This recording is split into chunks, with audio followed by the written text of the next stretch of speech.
do we get through this?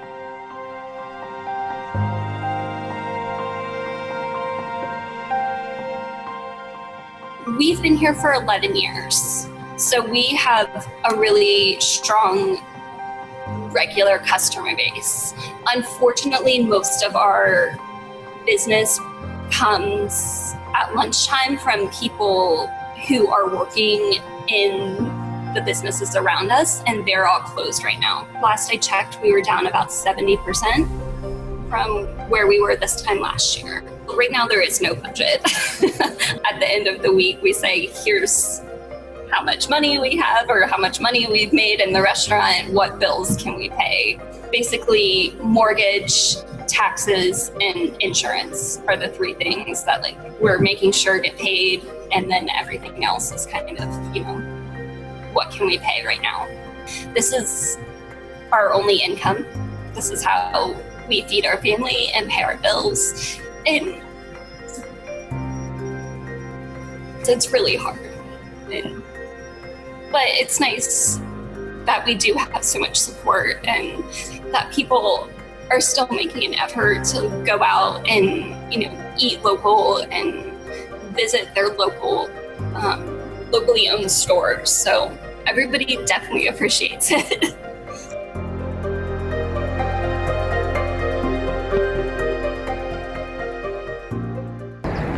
If you wonder what it's like to be at one of Europe's largest airports these days, it's different.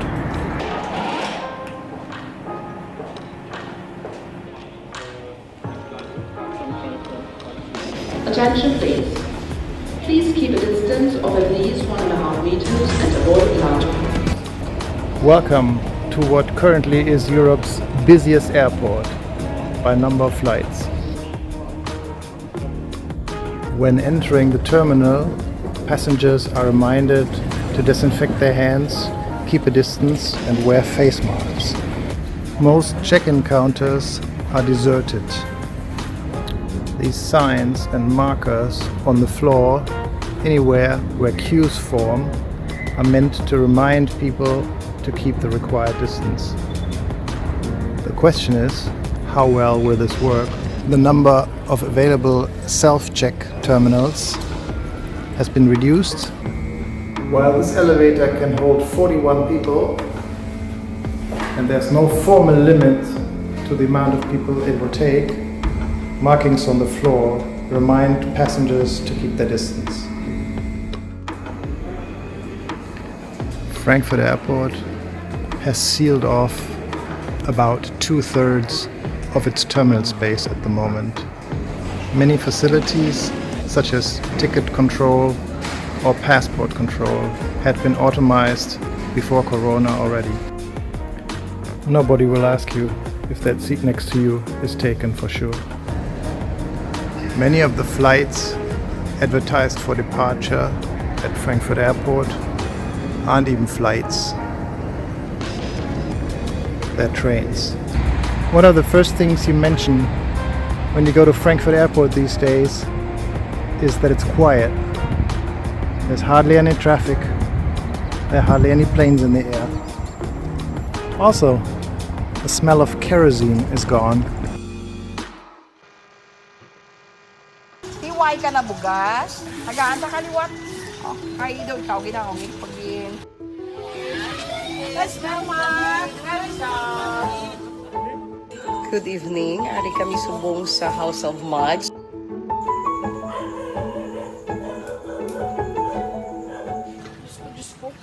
Gusto mo na ako gusto nung.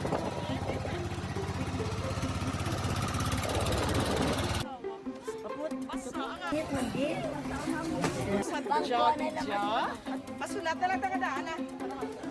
Oro-oro. May sobra kami from Bagasuhan, tapos ipanghatag namon sa among ginaagyan. Nasubuan gid ko bala kay sang ara na kami sa sagwa, damo pagid ang nagadalagan nga nagalaga sa salakyan. And this is your girl to talk with Tiny. And of course, this is so crazy that I have a strong feeling that there's only two things can happen by the end of this marking period. Okay. We're still in the first season. Well, once we're heading towards like in the next season, I hardly doubt that people will be reacting to this as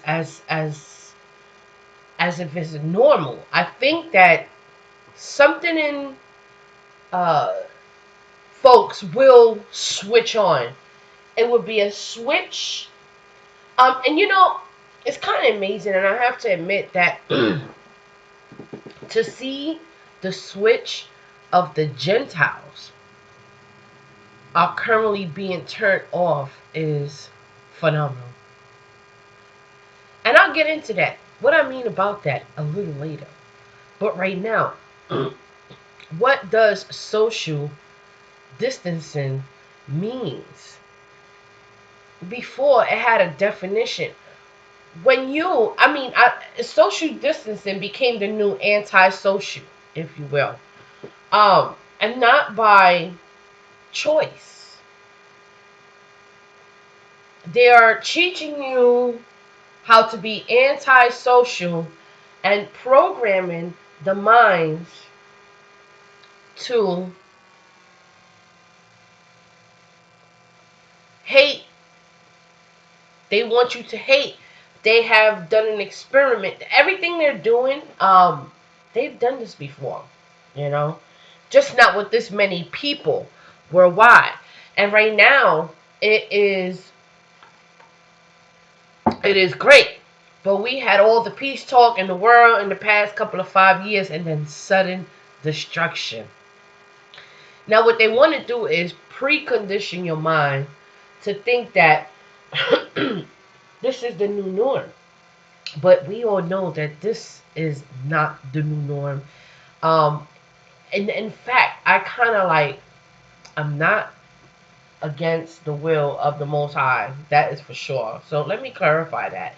So you understand that I know my place on this earth, you know, and everything that's happening, it is way long overdue. The thing is, when many more things will happen, because it will, people won't see that coming, you know. And right now,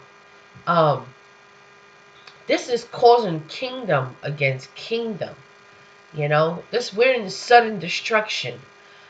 Kingdom is against kingdom. That's why it's very important for them to do a program to your mind, as far as where you don't have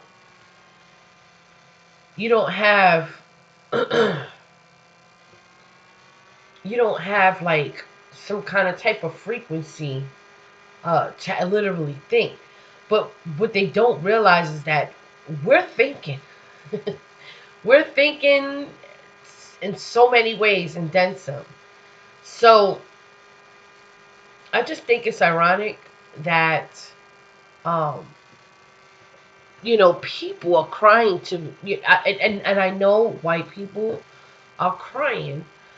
Caucasian people, what I see a lot and what I'm learning out of this is, I don't see Hispanics and black people really crying about living. They literally, we are so accustomed. It's like the Most High had us like that for a reason. The poor. It's cool to be poor, and it's cool to be, the way we are, all along. They won't know what to do in a time like this. Like, this earth was not set up. You need long suffering to be able to stay on the earth. Pretty much is the message that I received from my highest power. And today I am going to be expressing myself, because it's early in the morning. I'm actually drinking me a cup of coffee, and I'm sitting here thinking. And usually when I'm sitting here thinking, because it's okay to think. I mean, like, we have all the time in the world to think, especially, when you're in the house. We will say this is a time to reinvent ourselves, but also to find ourselves. Some of us was lost, like so lost, beyond lost. Now, just because we're social distancing does not mean that we're not calling out families. It does not mean that we're not creating code. Should not mean that we're not coming together on one accord, some way, somehow, in a unity form that, at the end of the day, when shit hits the fan, we need to form. And that form is the fight for your mind. Because when it comes to information, they don't want you to be speaking about any more information. They don't want you to form a unity. They do not want you to form an alliance. They do not want you to form. Form is the key word. Okay? Form, can just form. Form. And,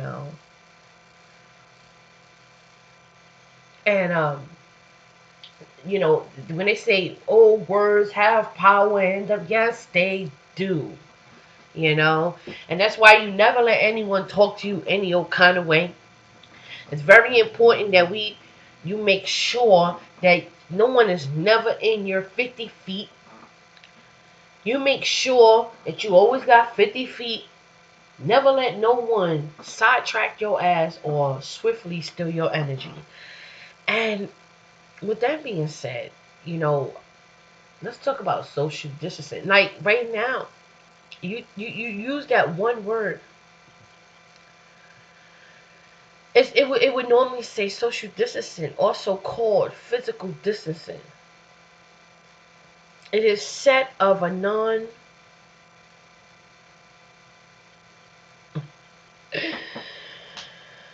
oh my goodness, So when you go to Wikipedia is going to be giving you a whole nother practice social distancing with a nice little picture on the side with a triangle warning. Triangle warning became with an exclamation. Those triangle warnings with an exclamation in it, right? And you will be. I'm telling you, you will become what at this point is supposed to come about, and I say that because we're so close to Welcome to Thoughts, Camera, Action. So today, guys, we're looking at, was Yeshua mentioned in the Apocrypha?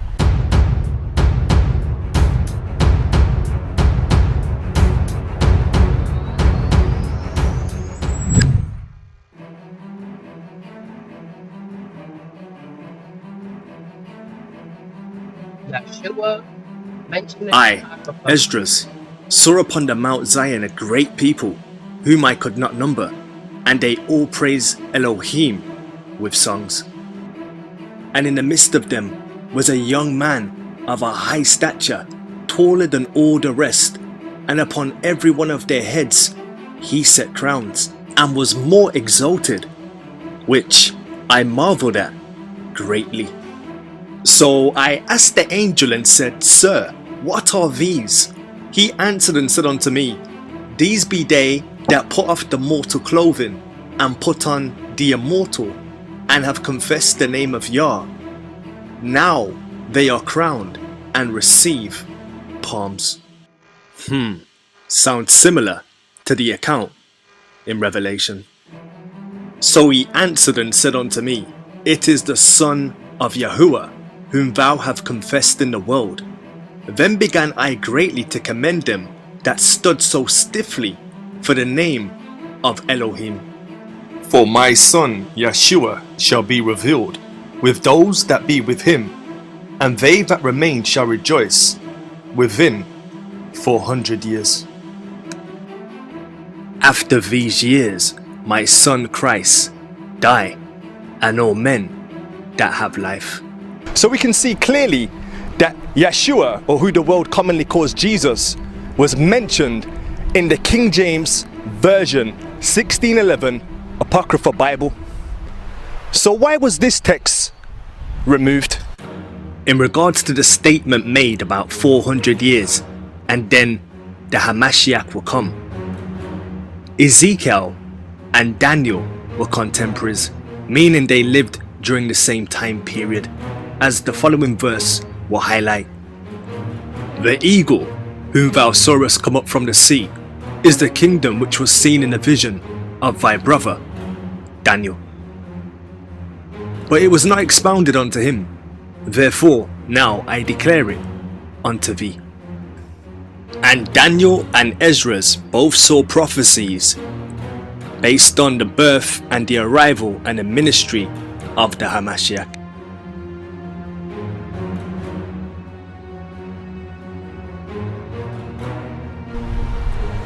Let's find out if Yeshua, or who the world calls Jesus, was also made reference to in the book of Enoch.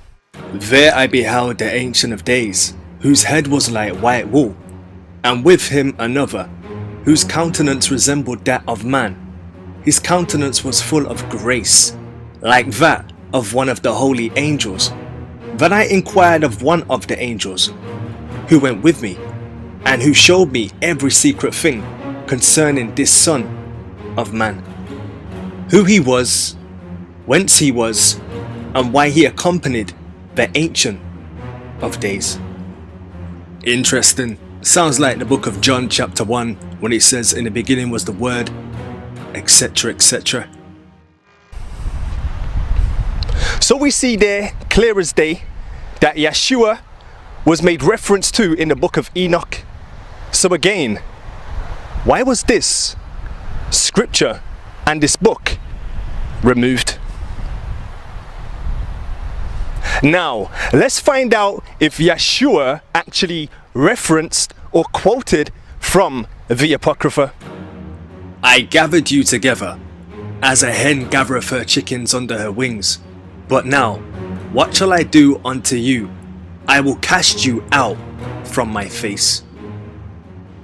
O Jerusalem, Jerusalem, thou that killest the prophets, and stonest them which are sent unto thee, how often would I have gathered thy children together, even as a hen gathereth her chickens under her wings, and ye would not. Thus saith the Almighty Elohim, your house is desolate, I will cast you out as the wind doth stubble. Behold, your house is left unto you desolate.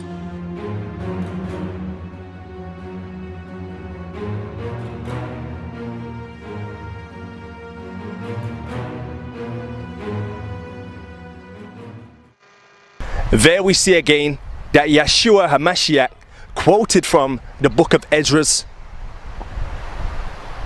Now let's find out if anybody else used the Apocrypha or made reference to the Apocrypha.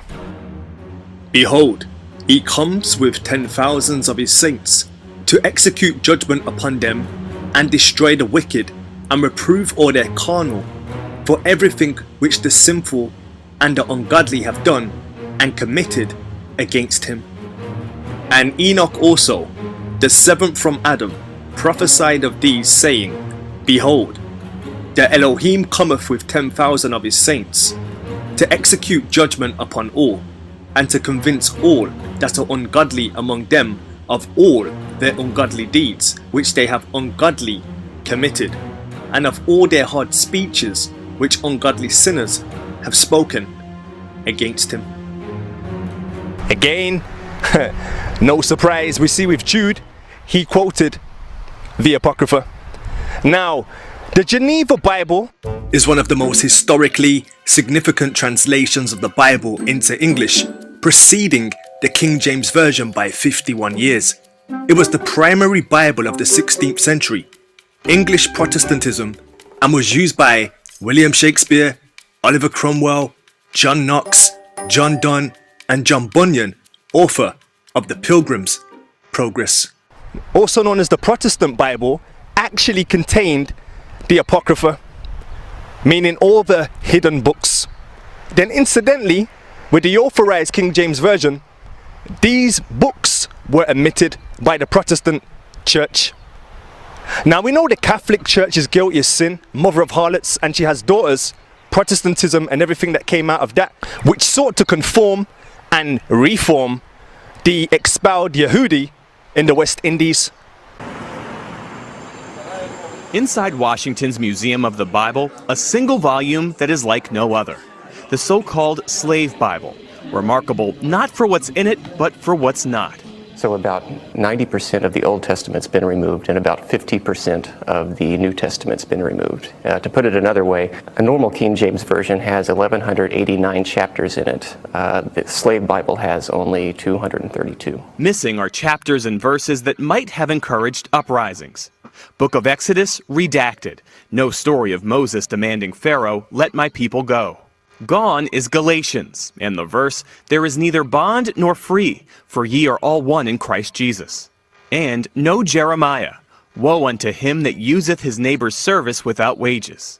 What they've left in are verses such as Ephesians 6:5, which is the famous verse, "Slaves, be obedient to your master." Looking at this Bible, it's hard to tell that anything's been taken out of it. That's correct. I mean, it looks like a normal book. For many enslaved Africans, this would have been the first time they were exposed to the Bible. Now, something changed where they sought to omit this and these books from the Authorized Bible. So not only did you have the Inquisition,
and the Reformation that was in place to conform us to their image.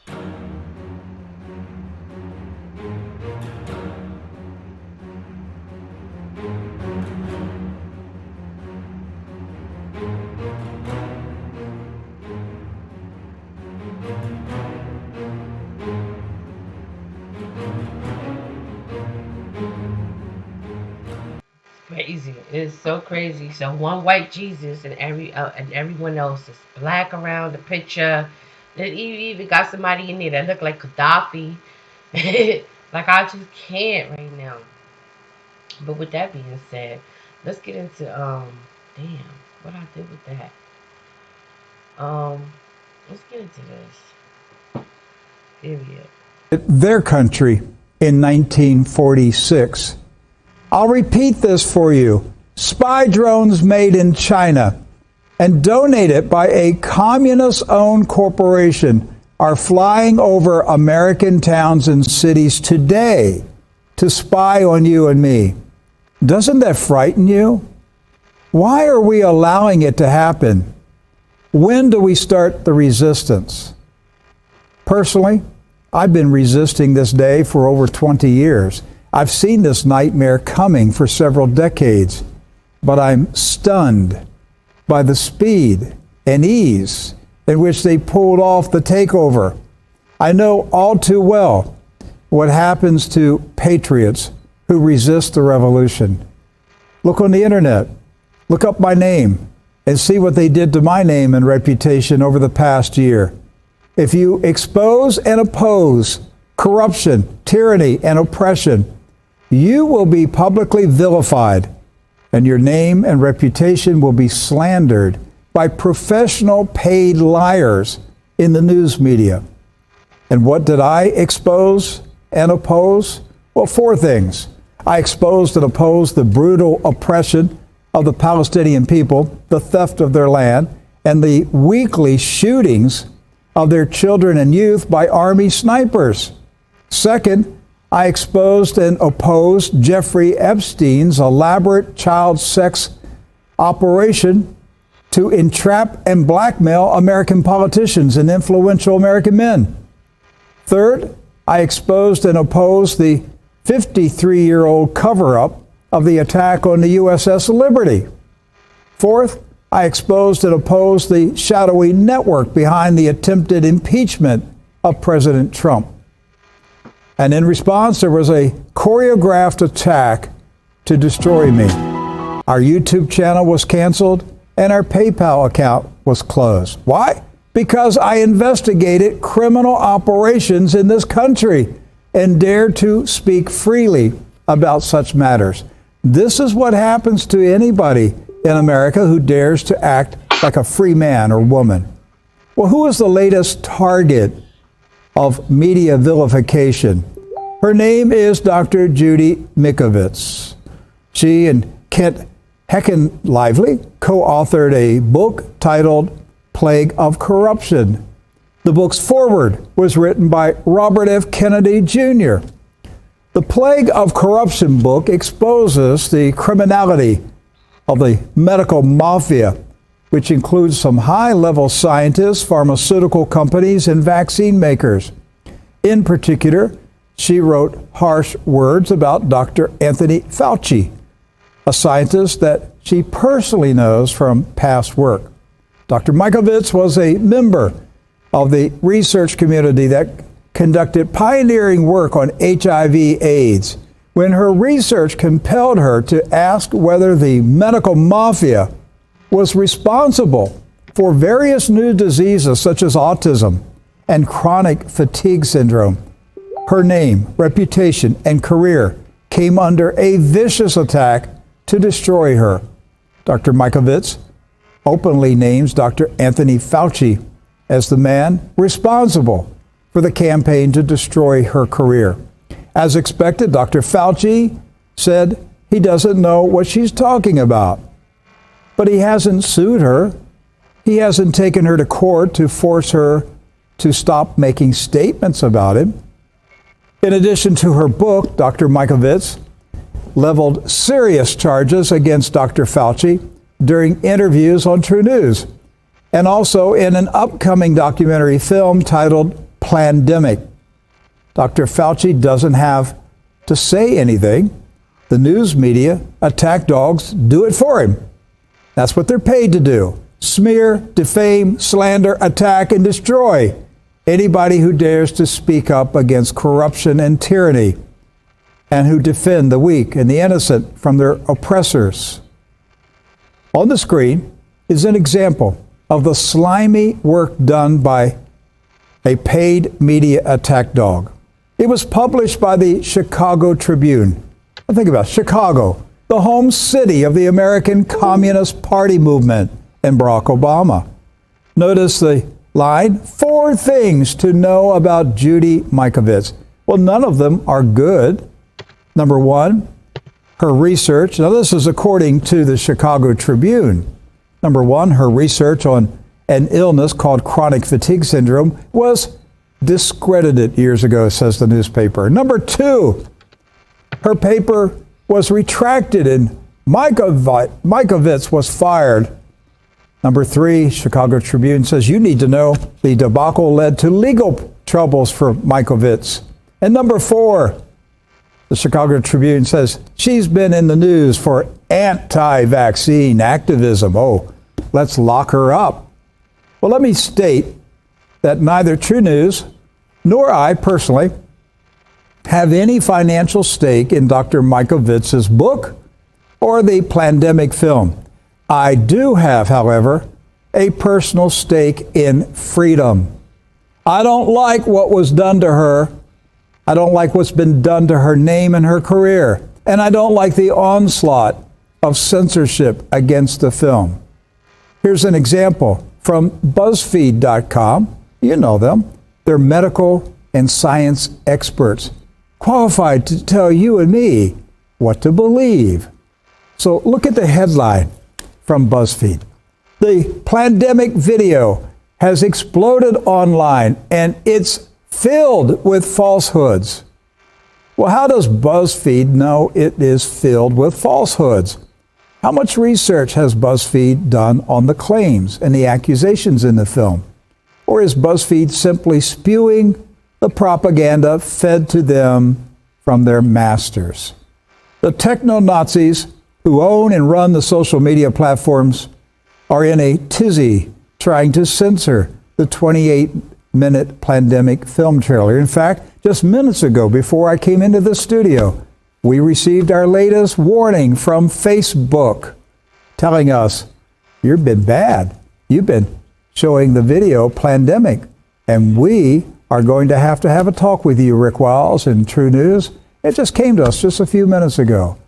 Well, YouTube said it removes content that includes medically unsubstantiated diagnostic advice for COVID-19. Keep in mind that YouTube also deletes all videos that criticize the World Health Organization. And who manages the WHO? None other than Dr. Tedros, a former leader of a violent Ethiopian communist terrorist group who got his WHO job with the help of communist China. Facebook, YouTube, Vimeo, and Twitter are removing the pandemic film trailer as fast as they can find it after it's been posted by many people. True News will removing the intimidated by the Silicon Valley techno-Nazis. We already lost our YouTube channel, and we don't care if we lose our Facebook channel. I choose freedom, not social media tyranny. We streamed the pandemic film trailer yesterday, along with part 1 of Edward Zoll's interview of Dr. Mikovits. Hundreds of thousands of people watched True News yesterday. We will stream part 2 of Edward's interview today and follow the interview with a repeat showing of the pandemic film trailer simply because Mark Zuckerberg doesn't like it. I say to Facebook and Twitter, cancel our accounts. You are at war with my freedom. And we cancel you, Facebook. We cancel you, Twitter. We cancel all of the social media platforms. You're an enemy of a free republic. You're part of an overthrow of the USA. And the people must resist the tyranny of the social media platforms. In fact, they should be declared public utilities. And all voices should be allowed to speak freely without fear of censorship. Now, I neither endorse or refute the claims made by Dr. Mikovits in her book or in the pandemic film or in this interview. I endorse her right to speak her mind without censorship nor vicious attacks to slander and defame her name and reputation. I do, however, endorse the views that are in my book, Final Day. 10 characteristics of the second coming of Jesus Christ. It's not a coincidence that Final Day was published and released just weeks before the coronavirus pandemic was released and the world was locked down. It also coincided. And let me tell you something, boy. Let me forward this shit, cause get that shit out of here. They will sell that shit to the death of their breath, and that's why. I'm telling you, everything they doing is strangling them. They dying inside right now. A white man's heaven is a black man's hell. Okay? And they know their time is up. Time is up. They're gonna take that myth all the way to I don't know where, maybe there's some plans, with some brimstone, and some falling fire. So, I tell you what, people are earning what they're earning, you know what I mean? People are doing what they're doing, and they just earning what they're earning, you know what I mean? But I digress. I really do. click the banner at the top. This video is available at Truth. So I was threatened if I regret. So Plague of Corruption talks about threatened. And why didn't you come forward sooner? I know that obviously you tried to. They put a gag order on you. You mentioned that you'd gone to a friend that gave you a gun back in 1983 to protect yourself. Were you ever threatened? Oh, absolutely. The first chapter of Plague of Corruption talks about many of those threats, and actually I was threatened. I was arrested. They carried out the threats. So I was threatened if I revealed the contamination levels of the blood supply all the way back in early September. They carried out the threats. They fired me without cause. They retaliated to try to cover up all the data. They held me in jail because the journal Science, they tried to force us to retract the paper. The journal Science wouldn't retract it. And again, they hunted me down to kill me once I escaped and hid on our boat. It's all in Plague of Corruption. It wasn't just threats. They carried out the threats. They ruined my career. They forced me into bankruptcy if I testified that I'd be arrested again on new evidence. And there was no new evidence the first time. And so all of that is detailed in the book. And they carried out the rewards. You can see that they paid off the people who did this to me and others. So the people that participated in fraud, in criminal fraud, in scientific studies that told our leaders different things and other scientists different things, were paid off in tens of millions of dollars and continue to this day. So along with the threats, the people that were afraid of the threats and didn't trust, God and wouldn't do that. They took the money and they were spared. So anybody who refused lost their lives or their careers. I have to ask you here, you said they hunted you down and you had to hide on a boat. Who is they? And you say others have been killed? Yeah. It's clear. There's a chapter about the scientists and the threats. We don't know who they were. We know the FBI is part of it because we met with the FBI several times, and the FBI has on tapes, and they're like, "Hey, we don't care." I said, "You mean you're going to do this?" And they said, "Yeah." They would let me die. So we clearly know the FBI isn't doing their jobs. We clearly know interagencies that I'm a fugitive from justice without a crime. We know all these things. They're detailed, and we've got thousands of documents in the courts that the government, the attorneys general, and the government simply dismissed, and they dismissed them without prejudice, and you can't file it again. So they held you silent, held under seal. So yeah, I escaped on a boat. We had a boat dock in my home here before we lost our home through all of this, and they surrounded my house, and it's in the book when I was held in jail. What is the hierarchy of this order? Where do the orders come from? Is it global? Are these American leaders that have done this to you? Do you blame, for example, the leaders in the FBI or higher? Yeah, it's the highest levels of the government. It's the Attorney General's office, and this is what we know. These same people came after, let's say, General Flynn, is it, or Roger Stone or other people, and they illegally, without constitutional rights, without due process of any kind, and you just have no recourse. Held in jail, like the woman there in Texas who said, no, I won't apologize for feeding my family. I'm opening my shop.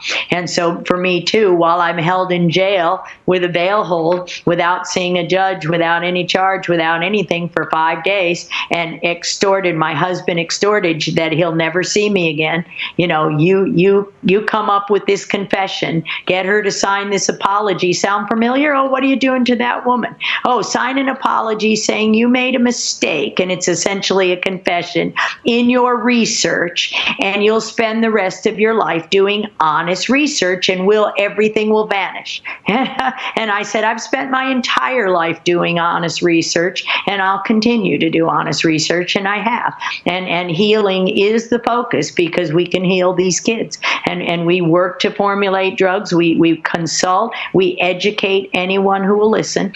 And that's all we can do. And we speak the truth in love, and nothing, as you mentioned, the full armor of God is right here, and the Christians are supporting us. What are your thoughts on Bill Gates and his investments in vaccines, digital immunity passports, and digital certificates that could be implanted into humans? Well, I think it's insanity that Bill Gates has no medical background, and yet he can mandate or pay the government to mandate and essentially buy, and not pay taxes on this because it's philanthropy. So we're maiming and sterilizing people around the world with his vaccine programs, and he's not a medical professional. So he's not an elected official. Nobody elected him. Nobody elected Tony Fauci. Nobody gave them any kind of authority. Why are we losing our freedoms when Bill Gates and these two men are controlling literally the world? Well, speaking of unelected authoritarians, one of the organizations that has gotten quite a lot of support, money, and influence over the years from Bill Gates is the WHO. Do you think the WHO is a danger to humanity? Absolutely, and there's enough evidence to support that. All of these vaccine injury cases, the WHO publishes papers, and they're how to control the media when these adventitious agents appear in vaccines, like SV40 virus and driving lung cancer. So you can see the WHO. These are WHO essential medicines we've been discussing, the serum and the hydroxychloroquine. They're essential medicines for more than 100 years, and yet the WHO makes sure nobody gets them. So yes, they're fully complicit in it, and they're a danger to all of humanity. Dr. Mikovits, there's a call right now for Dr. Fauci to testify in front of Congress, to tell the country what went right, what went wrong, and give us, basically a background look to this pandemic. You said that you had 91 witnesses, those who could back you up on your claims, the ones you've made here. Would you be willing, if called, to testify to Congress and tell them what you've told us? Oh, absolutely. I've been praying for that call. I had 97 witnesses that included Tony Fauci. So the reason why nothing ever got to court is because 5 years ago, they would have had to tell the truth. And COVID-19 would have never happened.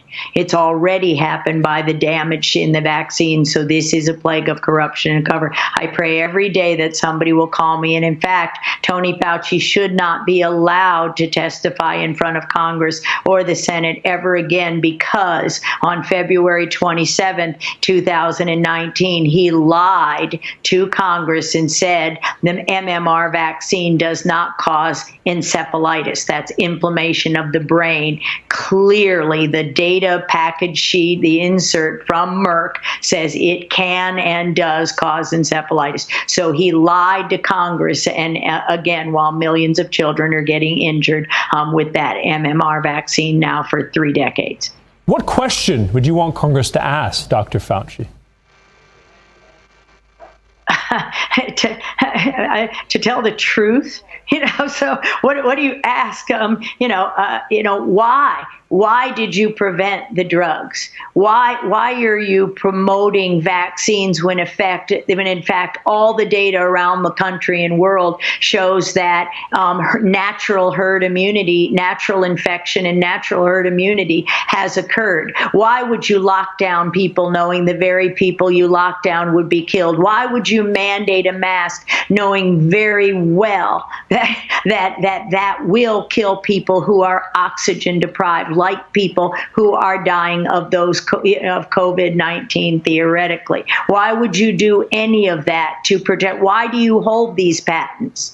Why do you continue to lie? Why did you fund studies in Wuhan by way of Fort Detrick, for a decade when it was against federal law?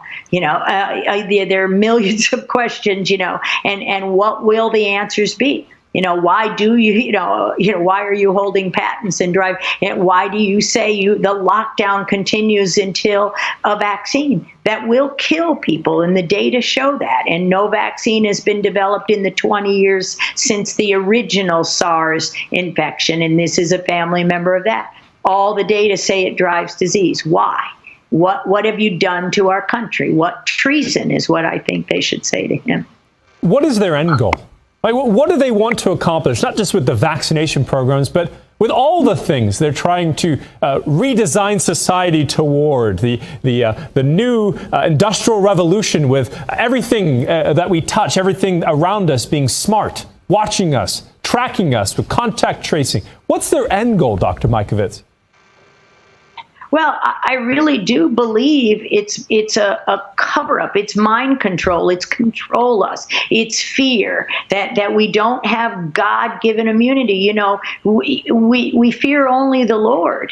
We don't fear them. We don't develop immunity from a needle.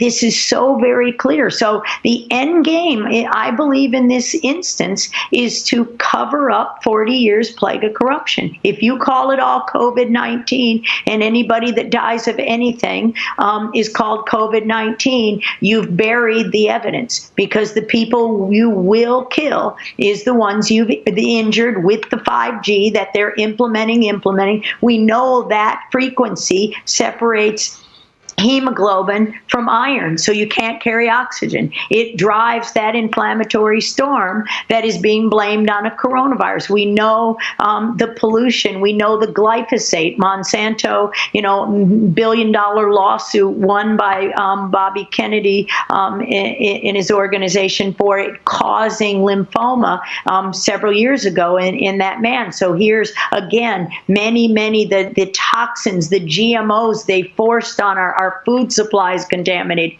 Make it all go away, and then we're all controlled. Because once you inject these things, it's very difficult to get them out. Once you've destroyed our minds, think about all of the Alzheimer's, think about these kids with autism. Think about the extent of the injury. They can't communicate. They can't, all Satan has to do to win is separate us from the love of God. How do you know the love of God if you can't touch somebody? I won't stay 6 feet apart. I won't wear a mask. You are not my God, and that's what we say. I mean, we can't. The end game is for evil to win, on this earth. We know what Revelation said. Where's the white coat coming on? Anthony Fauci never wore that white coat. You notice it's not dirty when you're in the lab and you're doing the work. Somehow our doctors have become our gods, and now it's very clear they're killing us.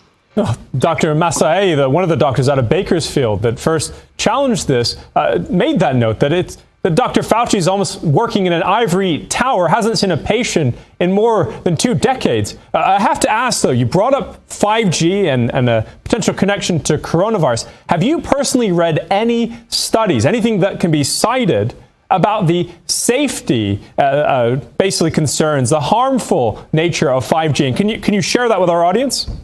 Yeah, I've read a lot of studies on the harmful nature, this frequency and what it does to your oxygen carrying capacity, what it does to the blood system, the microvasculature. It's very, very dangerous. Like vaccines, no studies have been done, and so that we don't have the rights before these things are put in our schools. These smartphones, these smart things that once the towers are up, we know many people who are injured, extremely sensitive. And again, you're waking up the viruses. So it's just a way to wake up and cripple yourself from the inside out. Like I said, it's like a detonate switch. And so once it triggers, it's very hard to stop. One last question.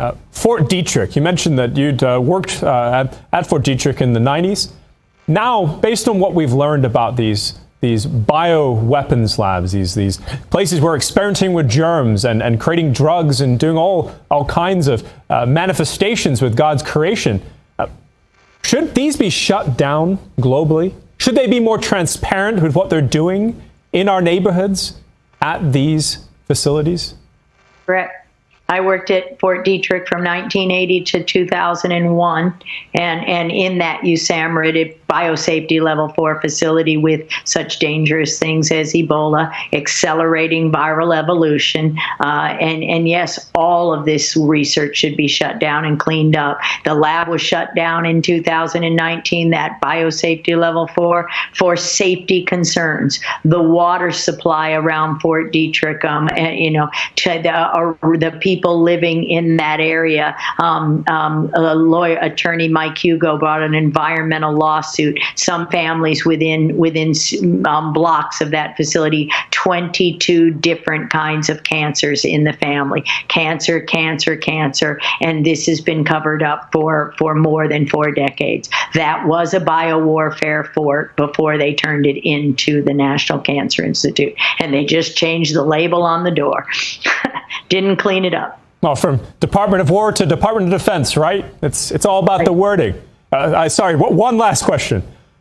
What are your thoughts on Dr. Shiva? Have you noticed his recent pivot to attack many colleagues of yours, especially in the Truth About Cancer movement?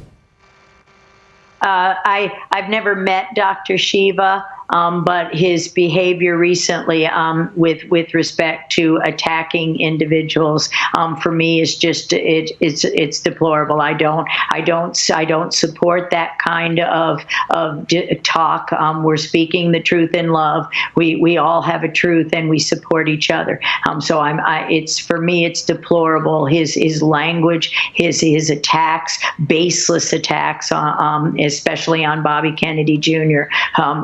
Again, who I know through my connection and the beautiful foreword he wrote and supported our book. Once he understood this, he took a lot of attacks from a lot of people. That's a patriot and a good man. Well, you may not be aware of this. We broke it yesterday on the Godcast. Dr. Shiva actually owns a platform, a vaccine drug development platform. Cytosolve is the name of it. He did this through a venture fund arm that he created out of money generated. He says he's the inventor of the email. It turns out that he invented that for the Clinton White House in the 90s. He won a competition, turned that into Echo Mail, generated $200 million of market valuation, and then turned this into a funding arm. Basically, he owns a vaccine drug testing and approval and analysis platform. That's the truth, on top of obviously embracing and celebrating Che Guevara. We shared it on the program. I'm sure you have. You're very busy, but that's something we broke here on True News. What do you think about that? Well, I just think conflicts of interest. When you follow the money, when you follow the political interests, and he's running for Senate, I understand. When you follow the conflicts of interest, you can follow the lead right to a plague of corruption. So again, it's deplorable not to have disclosed those things in the beginning, and then to attack those of us, especially folks at the Truth About Cancer, where these people have lost their family members. These people are really genuinely trying to turn healthcare back to where it should be, and they're godly people. So I consider it satanic attacks. Well, thank you so much, Dr. Mikovits. I'm sure this won't be the last time we speak. I hope not. I enjoyed. God bless you. God bless you as well.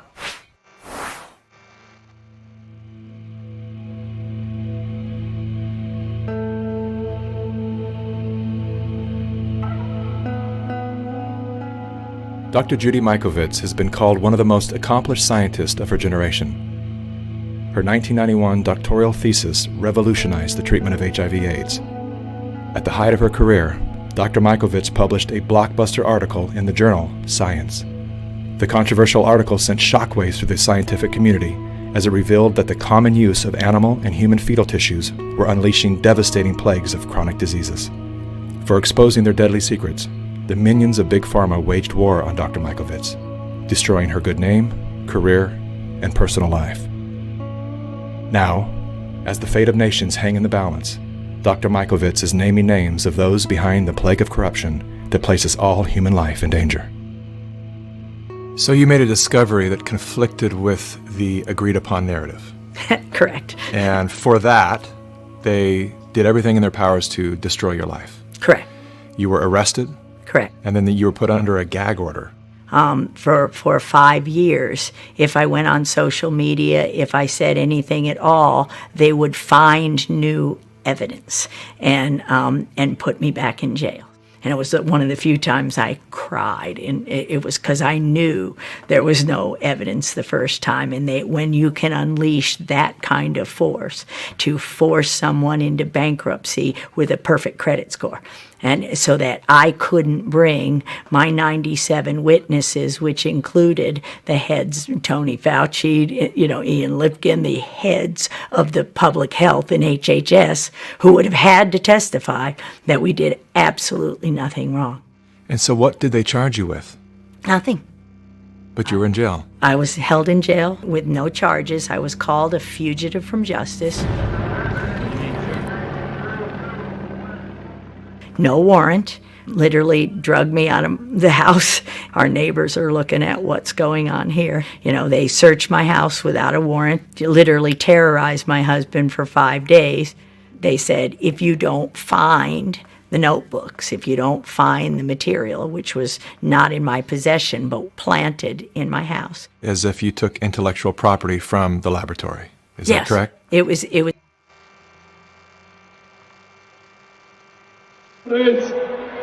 This continent of Africa must be one. I hear you saying, he says, the borders must be open. The borders must be opened. Because borders are opened for white people. When there is a white person from Mozambique who can't even speak English, you welcome them. When there is a brother from Mozambique into Nelspruit, you call them names, yet you don't call white people names. There is no Mozambique here. There is no Swaziland here. There is no Lesotho here. There is no Botswana here. Zambia or Namibia. There is no Zimbabwe. There is Africa, the continent of our ancestors. We were divided by the colonizers. What type of a student activist are you? What type of a ground force are you? You say, I don't want colonialism. We want decolonization. Yet you are supporting colonial borders in Africa. We don't want anything that looks like colonialism. We want to be one thing with our sisters in Tanzania, in Nigeria, in Egypt, in DRC, in Sudan, in South Sudan, everywhere else in Africa. We don't want passport, we don't want visa, we must move free of charge. Why? We are one thing. Yeah? Musa Diye is taking a lot of women for himself. Papanas, I'm collapsing the borders. Go and contest him in Swaziland there. The borders must be collapsed. We are one thing. This continent is one. I am a Zimbabwean. I am a Nigerian. I am a Tanzanian, because African brothers everywhere where we are victims of racism and colonialism. They don't care whether you come from Mozambique or South Africa. You are black. They hate you. The best we can do, solidarity amongst Africans. Let us hold each other's hand. Let us protect each other against colonialism. I saw a video of some police harassing a Nigerian in Sandton. I want to say to my Nigerian brothers and sisters, those police do not represent us, and they do not represent the South African police services. Those police, they must be dealt with, there must be discipline for harassing a person simply because this person is a Nigerian. It must come to an end. Some fool is going to say, but these Nigerians are committing crime. Fine. If Nigerians are committing crime, a lot of them are in Hillbrow. Why are the soldiers not in Hillbrow but in Cape Town among South Africans? There are no soldiers on Nigerians. There are no soldiers on Mozambicans. There are soldiers on South Africans themselves, because crime is committed by us. We are the ones who are selling drugs to our own people. We are the ones who are beating up our own women. We are the ones who are killing each other. Good rising, brethren. This is Big Judah coming to you guys from California. Before I begin, give all praises to the Most High, Yahweh. Acknowledgement to the earthly mother, who is wisdom, who is the Holy Spirit. Acknowledgement to Yahushai. I pray that the Most High blesses this lesson this evening, gives more knowledge and understanding of the events of the past, in order to understand the events that are currently happening on the earth, so we get a much better understanding of things that are soon to come on the earth. Tonight, we're going to blow some more lies out of the water that these Gentiles have used for the last couple of 100 years to keep us from reading our other books. And at this point, I don't know why we would even be using or listening to Gentiles or Europeans or whatever else to tell us what we should and shouldn't be reading. Many of us in the Hebrew community already read the Apocrypha, but many people, let's say, many Christians and Catholics don't read their Bibles at all. We already know that. But I'm going to pretty much get rid of one of the lies that we've been taught for many, many years. Now, when I went to a seminary school, and they would actually talk about the Apocrypha, and they would say their reasoning for taking out the Apocrypha.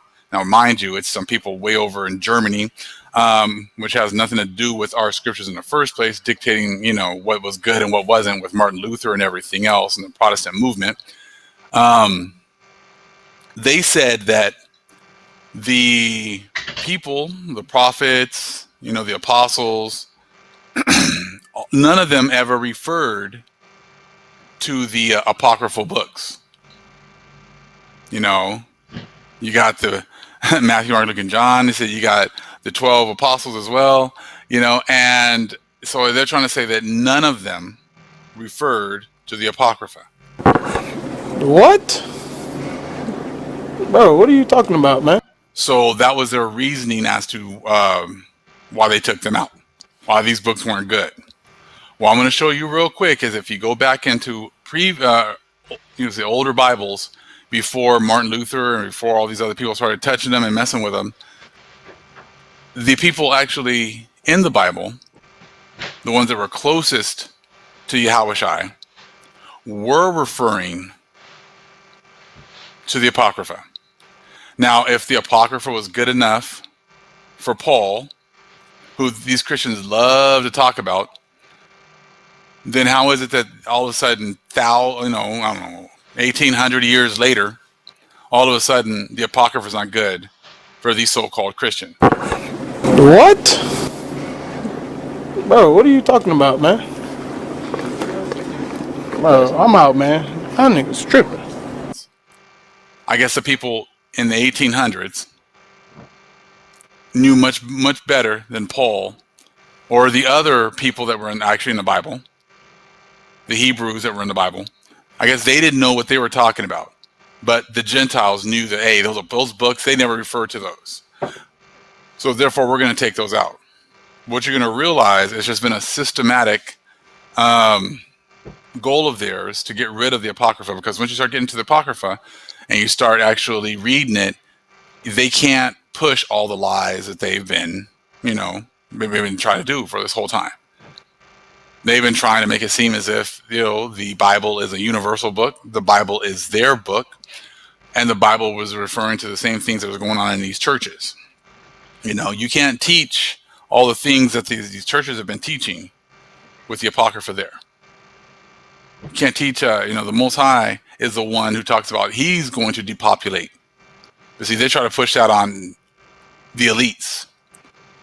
But that's not the elites. That's not the elites' agenda. That's the Most High's agenda. That's an Esdras. See, even though the Catholics kept some of the Apocrypha, they changed the translations and they kept some books out altogether. I think they only kept maybe 7. He said, but the Protestants took them out altogether, so they could just make up whatever they want to do. And that's exactly what they do when you go listen to their services. Even now, I said they just want to make up their own thing. So you got to take out all the references. So they're then they're free to go ahead and just make up whatever stories they want to make up. But let's go ahead and destroy some more of these lies that we've been told. And we don't need a 3-4 hour video to destroy these lies anymore. Just like the last video. In under 15 minutes, we showed you who the fourth beast was. Linked it up with, history. Linked it up with what was going on over here. And showed you that fourth beast has already been released since 1492.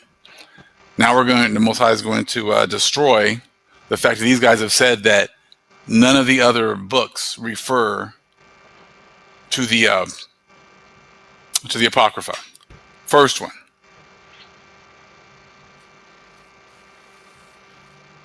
Let's take a look here. This is Genesis, right from jump. Genesis 1, verse 20. Look at that right there. It's referring to 2nd Esdras 6 and 47. This is going to be quick. I said you guys can look those up yourselves, but I just want you to see this stuff is already in these Bibles. But these Bibles are way older. Now I think Martin Luther was like around 1820s, somewhere around. This is a good decade plus earlier than that. So this right here in in Genesis 1 and 20 is referring to 2nd Esdras 6 and 47. I'd asked the Most High for this kind of a book a few years ago. Once I had the other one, the other one, what you got to see is this, the other Bible that I have, and I'll show some different pictures on another video. We'll have the Apocrypha, and the Apocrypha will have a whole lot of precepts that go with other parts of the Bible. Now, another one that I have was 1860s. It's got the Apocrypha, but the Apocrypha has no precepts at all in it. So this Bible, which is way older than the other ones, actually has precepts that actually make reference to the Apocrypha.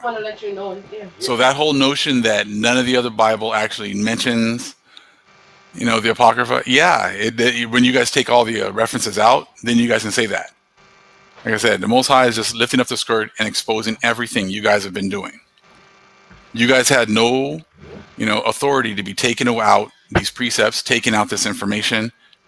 So you can't understand all the other things that are going on all over the 66 books when you take out 14 of them, and when many of these books are actually referencing those 14 books in order to give understanding. So since you guys didn't like the understanding that the Apocrypha was giving, you just started to slowly detract and take out information. And this is one of the huge ones right here, when you guys started taking out the Apocrypha. Next one. I'm going to show you guys a couple tonight. Let's see here. Is this one? I think this is, I'm almost positive this is Romans 13 and 1. And as you can see, it's making reference to Wisdom of Solomon, chapter 6, verse 3. Let me check to make sure that that's what this is. I have a whole lot of notes over here, so I just took a couple of quick pictures just to show you guys. Let's see here. Romans 13 and 1. Yep. Let every soul be subject unto the higher powers, for there is no power, but of the Most High. The powers there be are ordained of the Most High. So B right there is referring to Wisdom of Solomon 6 and 3. Let's go there real quick.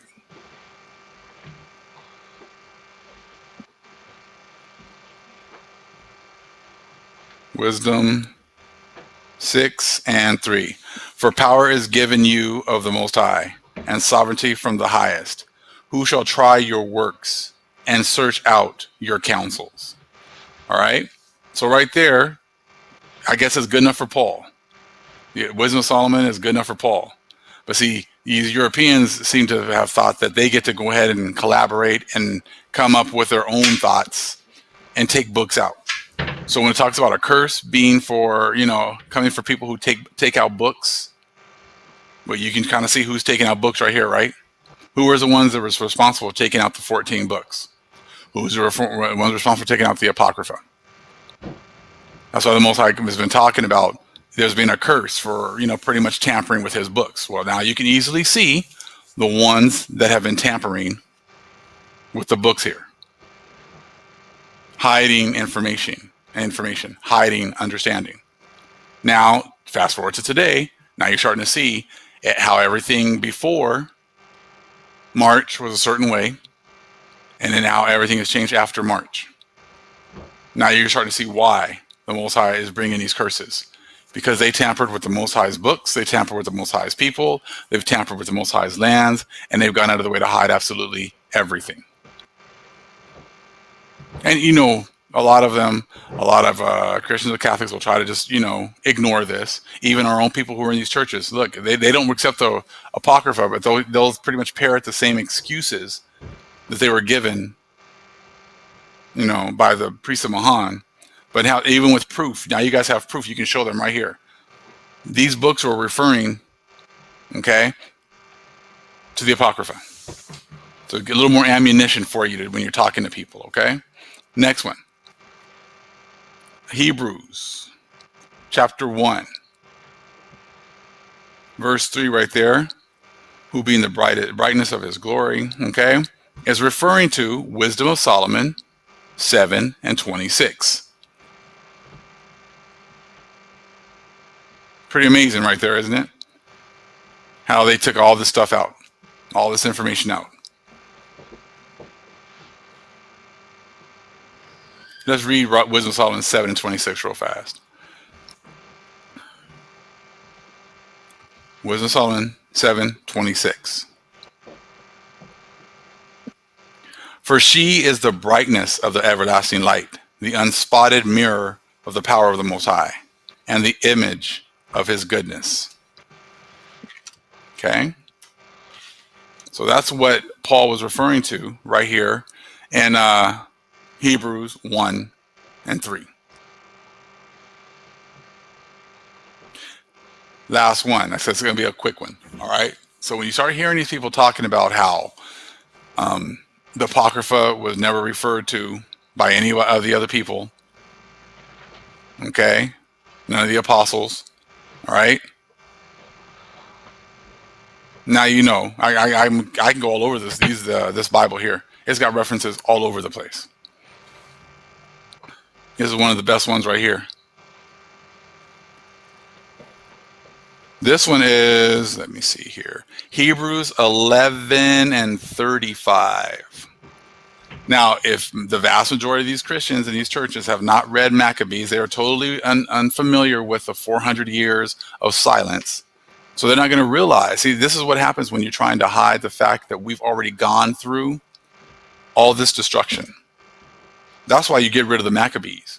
They don't want the people of the world to realize that the Greeks were the ones that were fulfilling the prophecies of our curses and our destruction.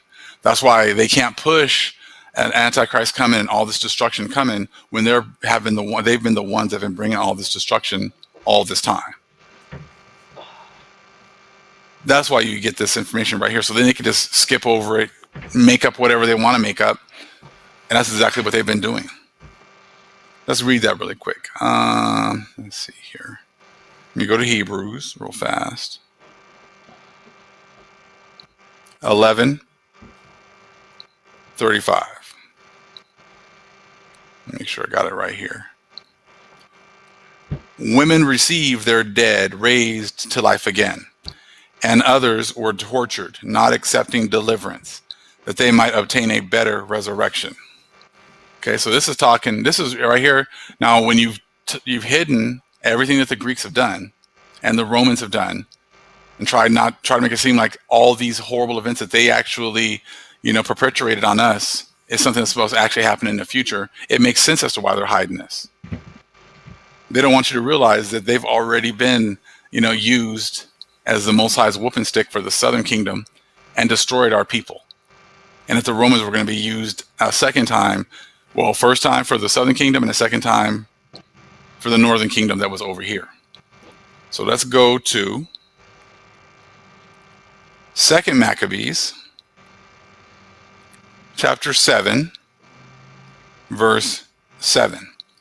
So when the first was dead after this number, they brought the second to make him a mocking stock. And when they had pulled off the skin of his head with the hair, they asked him, wilt thou eat before thou be punished throughout every member of thy body? So they were torturing. This is a story, when you get into it, actually, they really go into it in, I want to say, 3rd and 4th Maccabees, because there's actually a lot more information. And I want to say it was a mom, they brought her 7 children, 7 sons in, and they pretty much wanted them to eat pork. And they refused. So each son was tortured because they refused to eat pork. Now, if you're in a religion that is saying that it's okay to eat pork, all you have to do is pray over it, you're going to pretty much get rid of this information. You don't want this story told about how the Greeks pretty much tortured this whole family in front of the mom, and I think she eventually kills herself at the end, and for not eating pork. But since they don't want to push that, they want us to be defiling ourselves eating swine, they're going to get rid of 2 Maccabees 7 and 7. If you get it, go ahead and keep on reading the story. You'll see how horrible it was and how our people have already been getting destroyed. So when you hear someone say, the people in the Bible never referred to the Apocrypha, now you have proof that that's an absolute lie. And that's all that these people have been doing, is lying to us about absolutely everything. So if you're still listening to them trying to, they like they're going to all of a sudden now start telling you the truth, surprise, they're not going to. But I think this is actually a really powerful one right here. Definitely this very powerful precept right here, because it shows you exactly what was going on. And it's making reference to the supposed 400 years of silence. So if you still choose to keep listening to these people, these wicked people who have been lying to us about absolutely everything, be my guest. But you deserve everything that the Most High is about to bring. All praise is to the Most High, Yahweh. Acknowledgement to the earthly mother. Who is wisdom? Who is Holy Spirit? Acknowledgement to Yahweh Shai. Shalom. Peace. Oh, God. And it's our privilege today, and it's hard to say introduced to the world as they already know him, but Brother Richard. Oh, they just still going at it. They having their little church. Oh, good. Let me get this off my screen. So let's go back over here real quick. It was intended to appear as if I took confidential material, names, and intellectual property from the laboratory. And I could prove beyond a shadow of a doubt that I didn't. Heads of our entire HHS colluded and destroyed my reputation, and the Department of Justice and the FBI sat on it and kept that case under seal, which means you can't say there's a case, or your lawyers are held in contempt of court. So you can't even get a lawyer to defend you. So every single due process right was taken away from me, and to this day remains the same. I have no constitutional freedoms or rights. Yet you sit here. I think a lot of people would probably have just taken the retirement out early, laid low, but you have decided to come forth when your gag order has been released to write a book called Plague of Corruption, Restoring Faith in the Promise of Science, and you are naming names. Absolutely. Apparently, their attempt to silence you has failed. And I have to ask, how do you sit here with confidence to call out these great forces and not fear for your life as you leave this building? Because if we don't stop this now, we can not only forget our republic and our freedom, but we can forget humanity, because we'll be killed by this agenda. So Anthony Fauci. My name is Dr. Tony Fauci. I'm the director. The man who is heading the pandemic task force was involved in a cover-up. He directed the cover-up. And in fact, everybody else was paid off, and paid off big time. Millions of dollars in funding from Tony Fauci's organization, National Institute of Allergy and Infectious Disease. These investigators that committed the fraud continue to this day to be paid big time by the NIAID. And the whole world is listening to his advice for how to handle this current pandemic. How do we know that what he's saying is what we need to be learning? What he's saying is absolute propaganda, and the same kind of propaganda that he's perpetrated to kill millions since 1984. We know from this study quite clearly that there will be a delay in progression significantly greater than for individuals who do not take the drug. It started really when I was 25 years old.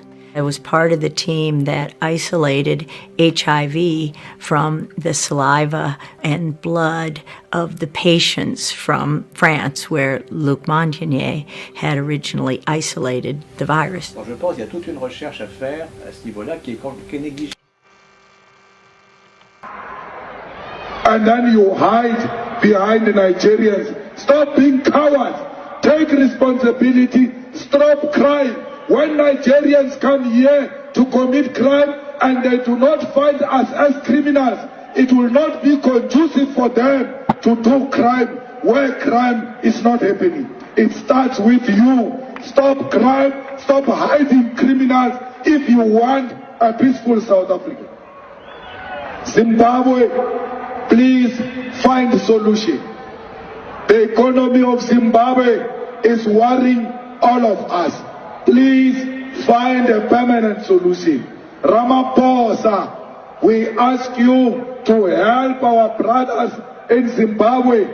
Their problem is our problem. Because when we had problem with apartheid, they received us in their country. They helped us.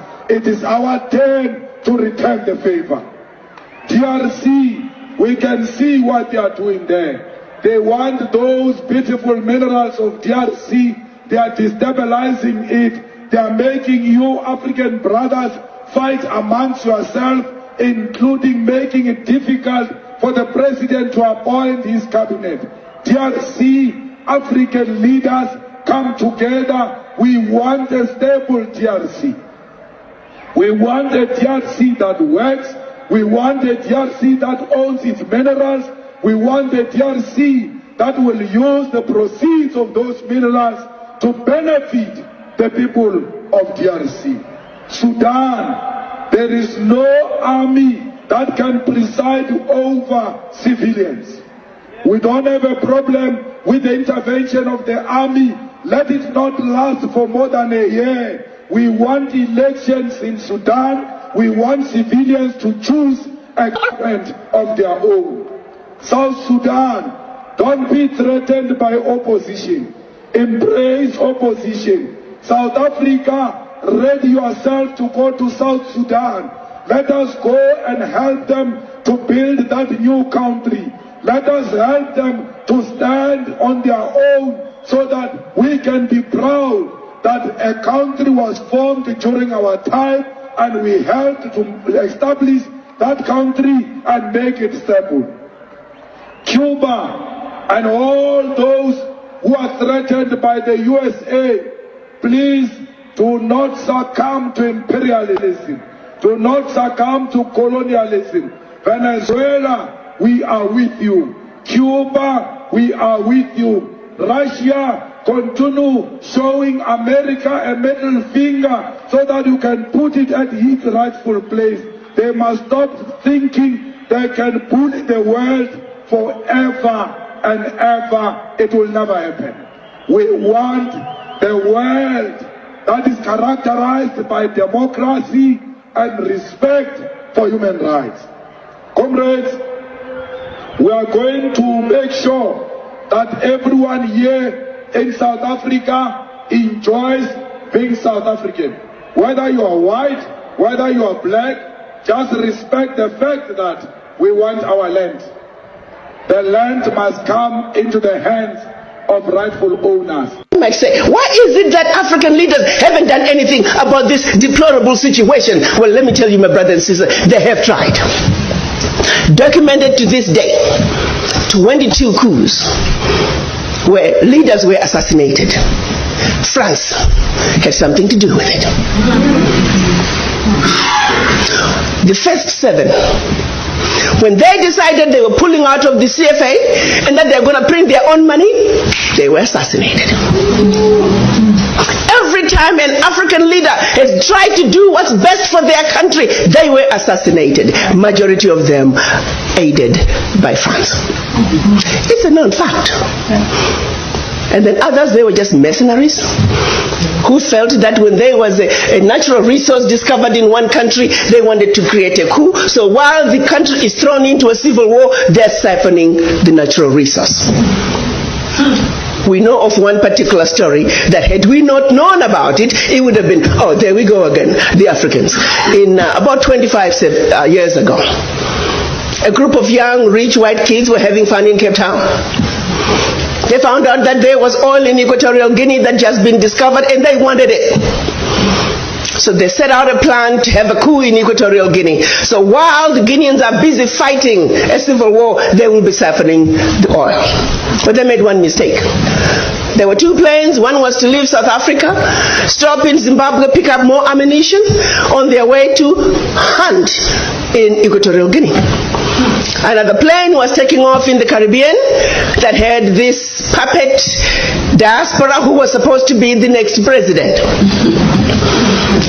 Mugabe wondered why such young people needed such powerful ammunition to go hunt in Equatorial Guinea. In doing his research further, he found out that this was a coup in the making. He allowed them to land in Zimbabwe. They loaded their plane, and just before takeoff, they were all arrested. The ringleader of that group was none other than the son of the former Prime Minister of the United Kingdom, Margaret Thatcher. She had to fly to Zimbabwe and paid handsomely to get her son out. The last one of those prisoners left Zimbabwe about 6-7 years ago. Had these young people succeeded, it would have been another coup. There you go, the Africans again. Such, my brothers and sisters, is the story of your Africa. They don't do coups anymore. They simply create instability. So when you hear of an instability in an African country, ask yourself, what is really going on? Because what they are telling you is really going on is just a shiny object. The real issue is over here. And you need to stop before you start being used as an instrument of your own self-destruction. Came here to come and share with you our story in South Africa and our struggles and sufferings which we're going through in the country on a daily basis. And this platform is a very correct platform because we come from a country where students are in the forefront of the struggle. We come from a country where students are leading the struggle against colonialism.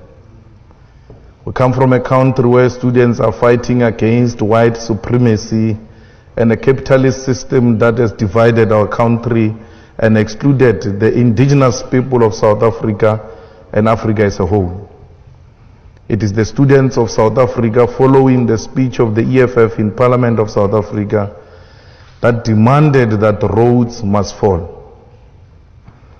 They do not say Rhodes must fall because of their hatred of white people, but they said Rhodes must fall because they hated what Rhodes represented. A white supremacy, a system that projected white people as superior and black people as inferior, a system that subjected black people to a situation where they were denied education so that they can be suppliers of cheap labor. Rhodes took our land. Rhodes introduced a system that led to a black genocide. Rhodes exploited our minerals and natural resources and left South Africa without anything that will demonstrate that this country is a mineral-rich country. We cannot continue to celebrate people who represented a racial divide of our people. So the students in South Africa are demanding, and have succeeded, that everything else that represents backwardness and racial division and hatred of black people should not be celebrated. The students, after the defeat of those who believed that those who perpetuated white supremacy should be celebrated, they went further to demand that education should not be a commodity. It must be free for all. Because education is a right, protected and enshrined in the Constitution of the Republic of South Africa. They agreed, those students, that no university in South Africa should increase fees, because fees as they are now, they are extremely expensive. The government of South Africa agreed that they will not increase fees, and they thought that they have successfully silenced the students. Upon agreeing, in the same way they agreed to remove roads, the students said 0%, no increase is not enough, we want free education. Following the success of the students to put on the national agenda the importance of education, then the workers in the university demanded to be incorporated as employees of the universities, because in South Africa, workers are not part of the staff complement of the universities. They are outsourced, they are owned by labor brokers, they've got no benefits, they've got no rights. They work for universities, some of them for more than 30 years. When they go on pension, they've got nothing to show. Students joined them and said, these are our parents, we want them to be integrated as part of the university, and they must have benefits. Because you've got a situation where in South Africa, the rich have got more than, extremely more than the poor. We've got a situation where the rich love animals than the people. The dogs of rich people in South Africa have got medical aids, but the domestic workers and university workers, the farm workers, the petrol attendants, the security guards do not have medical aids, neither do they have rights as workers. They all work for a system called labor brokers. So students, like they did during apartheid days in South Africa in 1976, they've now influenced a new era, a new terrain of struggle, where the interests of the poor are firmly put on the agenda of South Africa. Today, South Africa discusses minimum wage. Today, South Africa discusses how the rich can share wealth with the poor, because the young ones are in the forefront of the struggle to transform South Africa. In South Africa, for the past 21 years, politics which were represented there were right-wing politics, which led to the ruling party also with the poor, because the young ones are in the forefront of the struggle to transform South Africa. In South Africa, for the past 21 years, politics which were represented there were right-wing politics, which led to the ruling party also taking politics which were represented there were right-wing politics. South Africa. In South Africa, for the past 21 years, politics which were represented there were right-wing politics, which led to the ruling party also taking a right-wing direction because it only had competition from the right. There's never been a legitimate, credible left formation to challenge the ruling party or to have a ruling party striving for balance. And because nature does not allow a vacuum,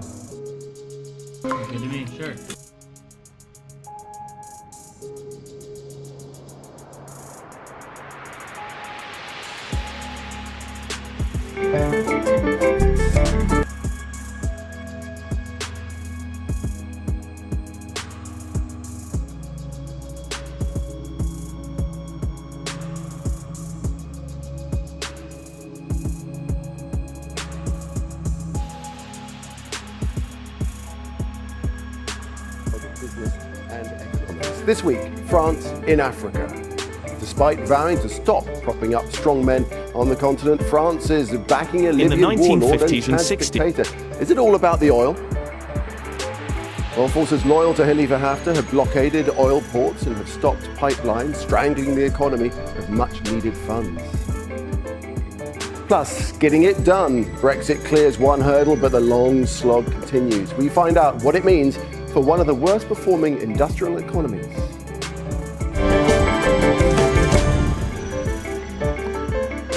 So then, France has spent decades propping up strong men in Africa. Many then welcomed France's newly elected president, Emmanuel Macron, promising to end what's known as Françafrique when he came to power in 2017. But many say France is still up to its old games. In Libya, Macron has thrown in his lot behind the renegade general Khalifa Haftar, secretly supplying arms and training despite the UN and Libya's former colonial power, Italy, backing the government in Tripoli. Both are trying to protect their economic interests in Libya's oil fields. France's biggest oil company, Total, recently took a stake in Libya's Waha concession. Paris is also keen to protect its political interests in the south, in the Sahel region. That's Mauritania, Mali, Burkina Faso, Niger, and Chad. And in Chad, while fighting so-called Islamist militants, it deployed warplanes to attack a rebel convoy, helping to keep President Idris Deby in power. And Deby has faced several coup attempts since he came to power back in 1990. France also has 4,500 troops in the capital in N'Djamena, where the United States also has a base. The European Union and France have pledged more than $1.4 billion to fund the G5 Sahel Anti-Terror Alliance. Most of the money will come from the European Emergency Trust Fund for Africa, which aims to reduce migration to the European Union. And sometimes letting go of your in power. And Deby has faced several coup attempts since he came to power back in 1990. France also has 4,500 troops in the capital in N'Djamena, where the United States also has a base. The European Union and France have pledged more than $1.4 billion to fund the G5 Sahel Anti-Terror Alliance.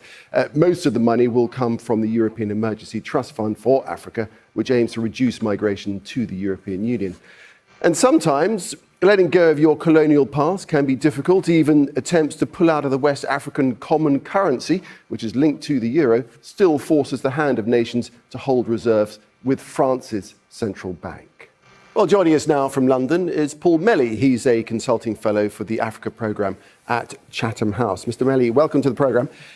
When Macron came to power in 2017, he made the case, didn't he, for peeling back on French involvement in Africa. But yet here he is backing Haftar, and he's thrown his weight behind Chadian leader Idris Deby. What's happening here? Well, really what Macron has presented is the case for a changed relationship with Africa, not so much a reducing or a retreat from the continent, but much more for putting the relationship onto a new footing. And you can see that most strongly in the relationship with the West African countries, and particularly the very troubled Sahel region on the margins of the Sahara, where Macron's argued the case for much more of a partnership approach, but also economic reforms. For example, he's declared France's readiness to support the reform of the CFA, the franc, the currency that's used in a lot of Francophone West Africa. But in terms of the level of engagement, he's actually deepened it. And we've seen an increase in the number of French troops in the Sahel, most recently with the announcement that the Barkhane force, that's the French deployment of forces across the region, is going to be increased by 600 troops in the next few weeks to 5,000. And he's repeatedly visited the countries of the Sahel. Countries like Mali, Niger have been a huge focus of French political and military engagement. In the case of Chad, he's maintained a traditional, long-standing French security partnership with the Chadian government. But that's more difficult for France in political terms because Chad is not a very democratic country. France has long-standing traditional economic and security interests in a range of countries from Chad right down through Central Africa that do not have such a good governance record. Right. And yet France feels it can't detach itself. That's more difficult. But the Sahel is the area where he's actually increased engagement. Right, so you have all this going on in the Sahel region, then you have the Libya situation too. What overspill is there from the Libyan situation into the Sahel?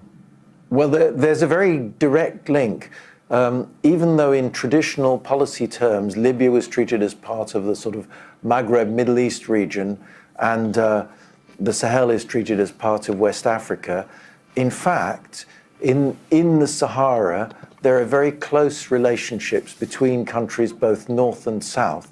And so that meant several years ago when the French and British led international intervention in Libya in support of the rebels there, led to the eventual collapse of the Gaddafi regime, weapons from Libya flooded down into the Sahel. And Sahelians who had been engaged in the Gaddafi military forces returned to Mali and were an important factor in the destabilization of northern Mali. So there's a very close link in security terms, and there's also a link in human terms, because the fact that Libya is effectively not a functioning state without all the normal institutions and capacity to defend its borders that used to be the case, that of course opened up Libya as a channel for the huge flow of informal migrants a couple of years ago across the Sahara, principally from Niger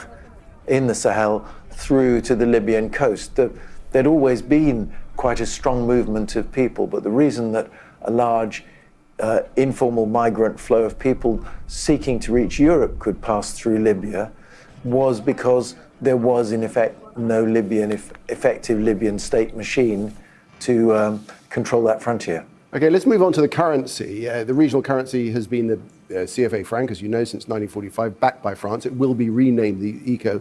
To whose benefit is this, and what control will France still have over it? Well, the biggest beneficiaries of the reform will actually be the members of the West African CFA franc bloc.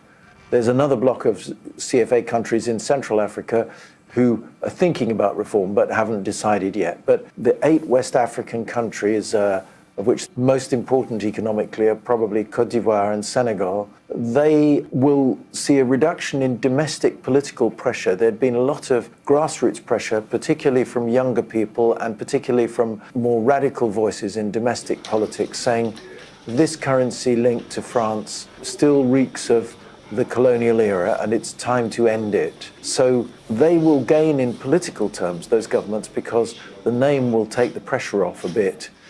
And they will also gain an extra degree of control because France is withdrawing its representatives from the institutions that run the CFA franc system in West Africa, and the system under which these West African countries have to deposit half of their foreign exchange reserves in what's called an operations account, which is run by the French Treasury as a way of underpinning this whole arrangement.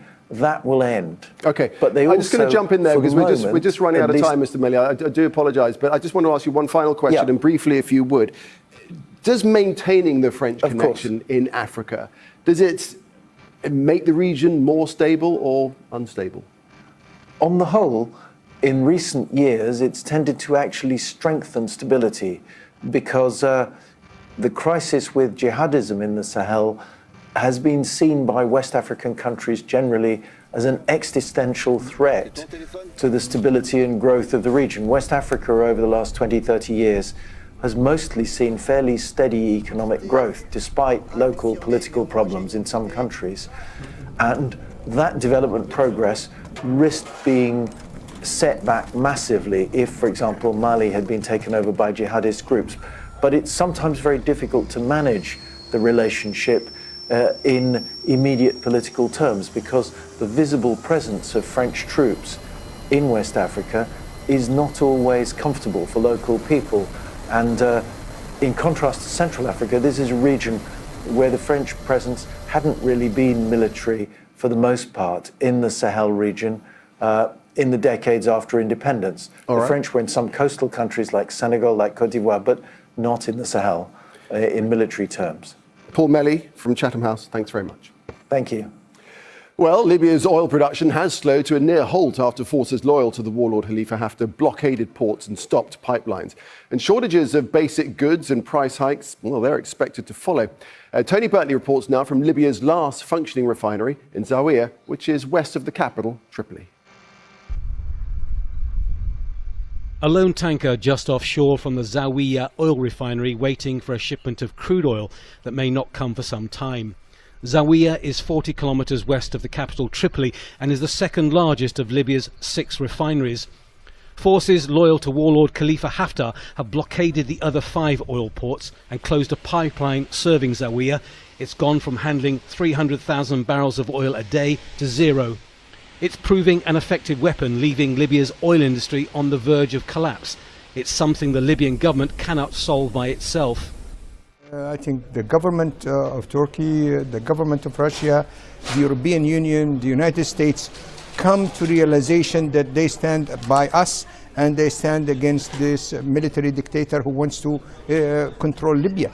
Some sources believe that Khalifa Haftar may have agreed at the Berlin conference to measures aimed at ending the oil blockade, but no details have been given, nor a time frame, nor what he may want in return. And every day without a resolution pushes Libya closer towards an economic crisis. The warlord controls 2/3 of the country with well-resourced fighters who've been battling to take the capital Tripoli since last April. Libya is already suffering shortages of basic necessities such as gas for domestic use, even though it is a producer. The oil squeeze will only make matters worse. It's going to affect everyone. We rely on oil to give us foreign currency. Without it, there will be a huge problem because Libyans depend 100% on imports from abroad. So without oil revenue, prices will rise. Oil is Libya's only real industry, but it has failed to match the production levels seen during the era of Muammar Gaddafi, who was overthrown in the revolution of 2011. The country should be as rich as Gulf countries, and untapped gas and oil fields have a potential to produce 2.4 million barrels a day, but it has suffered from chronic mismanagement and corruption. So we have to show some transparency, we have to show some reorganization,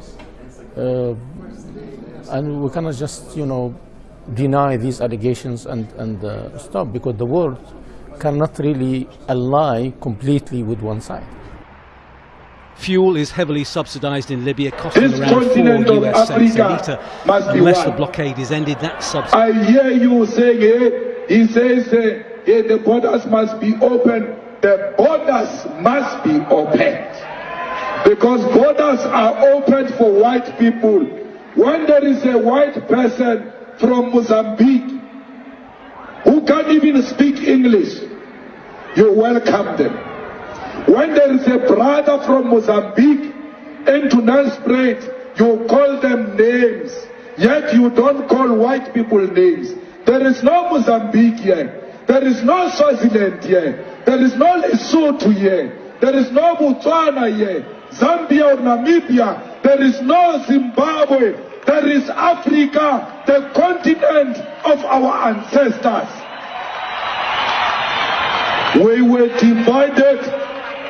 divided by the colonizers. What type of a student activist are you? What type of a ground force are you? You say I don't want colonialism.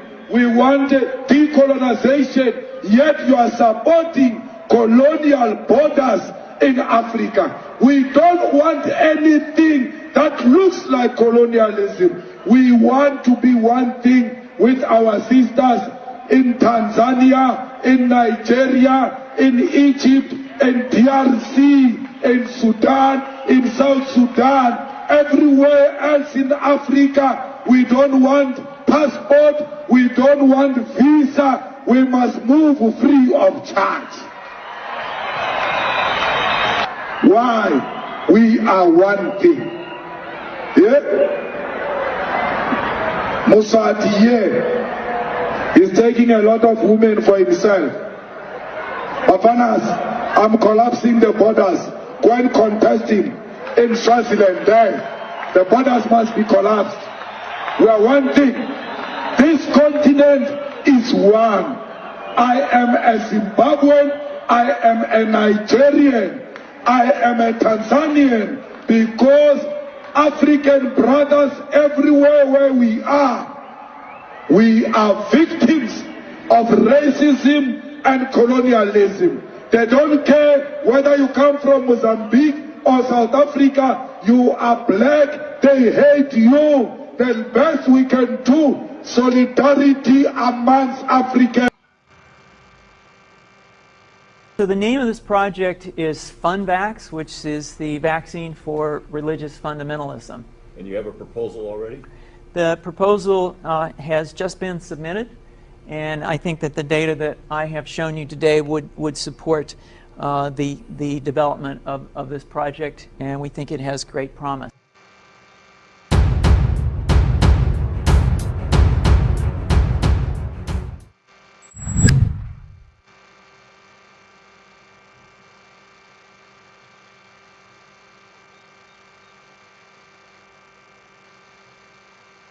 Gli appetiti di un capitalismo finanziario il cui motore è il conflitto di interessi, ben rappresentato dall'OMS, il cui primo...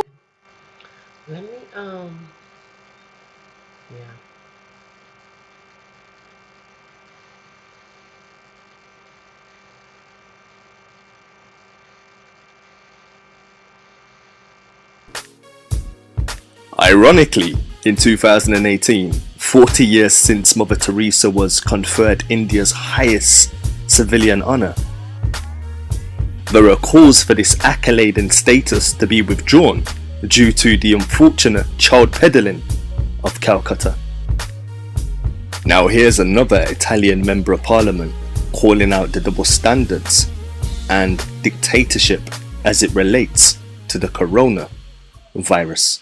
Germania, siamo uniti nella liberazione contro l'ipocrisia e le menzogne, contro le falsificazioni, contro i falsi numeri che vengono dati per terrorizzare gli italiani. I 25.000 morti lo riservo.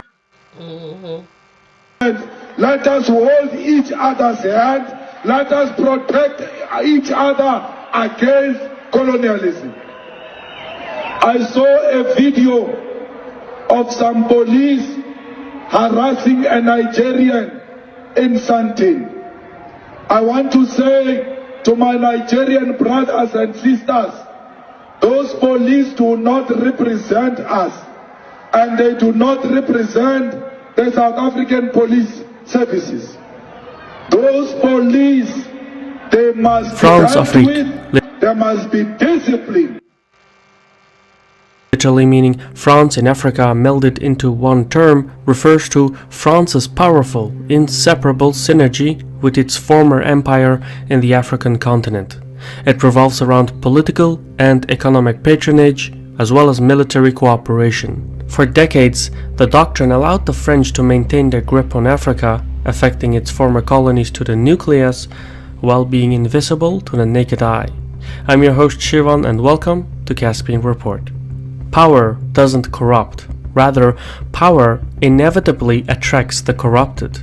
As African colonies declared political independence and broke away from their European overlords, the experience of French and British colonies were thoroughly different. Many of the British colonies gained independence through violence and thereby severed ties with London. Most of the French colonies, however, detached through non-violent ways, but retained deep-running links with Paris. More precisely, in the 1960s, just before conceding to the African demands for independence, French leaders of the day, most notably Charles de Gaulle, believed that to fulfill France's long-term geopolitical needs, they needed to preserve the privileged political energy and trade arrangement with the former French Empire. In other words, a system of cooperation and compliance was necessary to ensure France's grip on Africa. As such, de Gaulle's administration crafted the CFA franc monetary system, with the CFA being the French acronym for French Colonies of Africa. The bargain gave the 14 newly independent French African colonies a stable and robust currency, but it also legally obliged them to put 50% of their foreign currency reserves into the French treasury, plus another 20% for financial liabilities. That means that the member states of the franc monetary zone only retained entry to 30% of their money, with the currency being printed under the supervision of the French National Bank. The settlement made sure that France's grip on Africa did not cease with the declaration of political independence. Even worse, if the 14 African states wanted to gain access to their own funds, they had to borrow it from the French at fixed commercial rates. This is what happened during the 2008 financial crash, when the CFA franc members could not obtain credit because their reserves were held in the name of France. The situation ended with France extending credit to its former colonies by using their own wealth. Furthermore, immediately after creation, the CFA franc financial system was split in two currencies. The West African CFA franc was designated to 8 West African countries: Mali, Niger, Senegal, Togo, Benin, Burkina Faso, Guinea-Bissau, and the Ivory Coast. Meanwhile, the Central African CFA franc was assigned to the 6 Central African countries: Cameroon, Chad, Gabon, Equatorial Guinea, the Republic of Congo, and the Central African Republic. What is the biggest and most profitable subsidy is likely to end, and prices are predicted to increase significantly, and that will only add to the suffering of the Libyan people. Get Brexit done. That was a slogan that won it for the Prime Minister Boris Johnson. With uncertainty now out of the way, the pound popped higher and Britain left the European Union on January the 31st this year. But the kind of relationship the country has with the rest of Europe has yet to be decided. And the process is unlikely to start until March, and the UK still faces another cliff edge by the end of the year when it could leave without a deal. Well, according to Bloomberg Economics, the economic cost has already hit $170 billion. And by the end of the year, that could rise by another $100 billion. The UK economy is now 3% smaller than it could have been if it had maintained its relationship with the mainland. All right, let's take this on. Joining us from the studio in London is Hamish Muras, a senior currency strategist at OFX, and via Skype, Bilal Hafeez, who's founder and CEO of Macro Hive. Gentlemen, welcome to you both. Hamish, if I could start with you. So Boris Johnson has a big majority, of course, in Parliament. That strengthens his negotiation power, but it's far from straightforward, to say the least. Certainly, he's got a big year ahead of him. Lots of stumbling blocks could be in the line for Boris Johnson. Just the other week, finally left the EU at the end of January, but he's got a big year ahead to sort out trade, fishing, environmental regulations, security, crime. But for our clients, the big questions will be around what happens to the pound and what happens to the euro over the next 12 months, and a lot of that will depend on trade talks between the UK, London, and Brussels. All right, well, we'll get into all of that. So, Bilal, over to you. Boris cast Britain as the supercharged Superman of free trade. But is that Superman going to be flying off the edge of the cliff come December the 31st? Well, that's a big sort of question mark. Of course, the EU is the largest trade partner of the UK. And at the moment, previously, when the UK was a member of the European Union, the UK was part of a free trade agreement with the EU. So whatever the agreement is with the European Union at the end of this year, it will not be as free as it once was in terms of frictionless trade. So this will be a big challenge in terms of trade. Not only will the UK have to renegotiate a deal with the EU, it will also have to renegotiate trade agreements with multiple countries around the world too. So there's a lot of uncertainty here. Although Boris Johnson has talked about being a big champion of free trade, it will be quite a big challenge to get a similar type of agreement as the UK had with the EU before. Bilal, do you think that the British Prime Minister has kind of tied his own hands by setting such a tight deadline? Well, I mean, it could be. It depends, really. I mean, I think on balance, if you look at the way the European Union has come up with deals, if you remember during the height of the European crisis, when Italy, Spain, and many other countries were in crisis in 2011, 2012, often deals were made at the very last moment when there were, high pressure stakes. And so in that context, by setting such a tight deadline, it may not necessarily be a bad thing from a tactical perspective. And of course, the UK had, under Theresa May, had 2-3 years of negotiation, which didn't really come to much. So to some extent, I think it probably is prudent to have a different strategy and have these aggressive timelines. So in that sense, tactically, it may not be such a mistake to do so. Right. And Hamish, when the UK government says it will not be rule takers, that it won't align with EU rules, how does that set up the whole negotiation process? How's that gone down in Brussels? Well, it's not gone down too well in Brussels at all. Just this week, we've seen slight tweaks and changes in rules regarding MiFID II regulations in the EU, which caught the financial services in the City of London really on the back foot, and there was quite a worry about the alignment that we could have with Brussels and the EU moving forward. The result of which actually saw the pound depreciate quite a bit. But I think Bilal makes a really fantastic point about these sort of negotiations happening at the towards the deadline and really last-minute jobs. They happen behind closed doors as well. So sometimes the market and businesses are the last people to know and to find out the results of them. So there can be a lot of uncertainty, and we're anticipating a lot of uncertainty as we move into November and December of this year. The thing is, Hamish, the UK is saying that EU rules and alignment with them is not even an issue of red lines. It's not even in the negotiating room. Exactly. I couldn't exactly say what the details of are between Johnson and Michel Barnier, but as I mentioned, he does have a lot of cards he can still use. He can always ask for that extension if trade talks aren't progressing as well as they might be. But Mark Carney, I think, came out the other week and said that it wouldn't be in the interest necessarily of the UK to necessarily align too closely with the EU. Possible another big trade deal that the UK and Johnson would like to get over the line this year, I would imagine, would be one with the US as well. Bilal, what's your take on this question of aligning with EU rules? Because is there any point at all in negotiation if there's, the UK saying on one hand they're not prepared to align and the EU say you have to?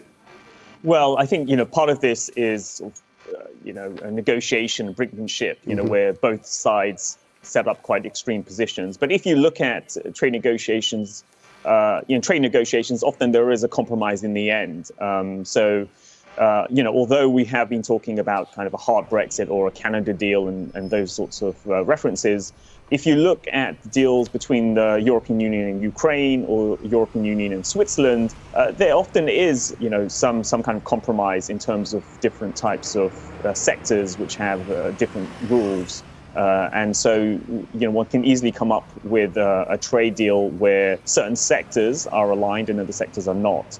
There is also a question of semantics as well. Boris Johnson has been very clear that there will be no regulatory alignment. At the same time, you could end up with an eventual outcome where there is alignment, but a different word is used. So, shared rule book and those sorts of things. So there's a lot to consider here. And also, more generally, one has to also think about what the objectives and the goals are of the Boris Johnson government. Is it to Is it to put primacy towards a trade deal, or is it more sort of regional development within the UK? And does that take, does that take priority over other aspects of economic policy? And Bilal, what about, is it possible that the UK government could weaponise, say, the budget? It's coming up on March 11th. Could we expect some sort of stimulus from there to help things along? Well, I think certainly the budget will be a central part of the government's policy, and I do expect some quite big programs to be announced. At the same time, the government has constantly talked about staying within budget rules and so on. So there could well be more of a kind of reallocation of the budget. But at this stage, at least, it does seem like there'll be some quite significant increases in public spending towards the health service, of course, towards education, but perhaps most importantly towards the regions as well, big infrastructure programs and so on. So there'll be at least a redistribution of government spending towards regions outside of London, but also there should be a sort of net increase in spending too. So in that sense, it will be weaponized, and the hope for the government will be it would offset any weakness that we could see from uncertainty around trade negotiations. Well, it's going to be an interesting year ahead. Do appreciate your time, Bilal Hafeez and Hamish Mures. Thanks very much indeed. All right, now, South Africa's governing African National Congress is moving to nationalise the central bank. But many are concerned that could scare away foreign investment. Harry Matassa reports now from Johannesburg.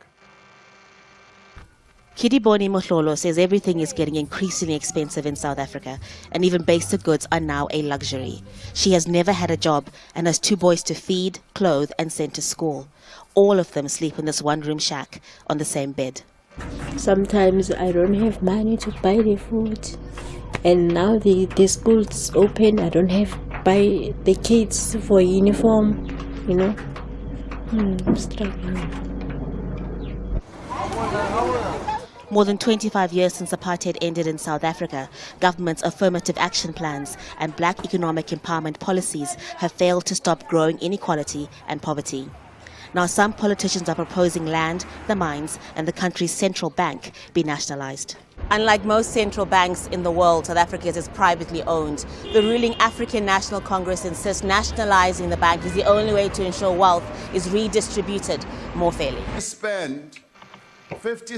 Nationalisation is a sensitive topic in South Africa. Some people feel nationalising the central bank will scare away investors and further weaken the country's already struggling economy. What nationalisation would allow the ANC to do is to print money effectively and cause a hyperinflation of the kind that we've seen in Zimbabwe, of the kind that we saw between the wars in the Weimar Republic and various other European countries that we've seen across history. And the reasons that they might want to do that are that the country is basically running out of money. At the moment, some state-owned companies essential to the economy are in trouble. South African Airways is in financial crisis and has had to suspend some domestic... It's funny how these Europeans try to make it seem like Africa is running out of money. Like Africa, everything comes from Africa. I'm like, let's cut the bullshit already. That's the problem with this world. Everyone has been colonized by these freaks. Look, I'm sitting here, and you can actually go and see Britishers ruled India for 200 years. We got rid of them in 1947, and I guess that's when they established the state in Jerusalem, apparently,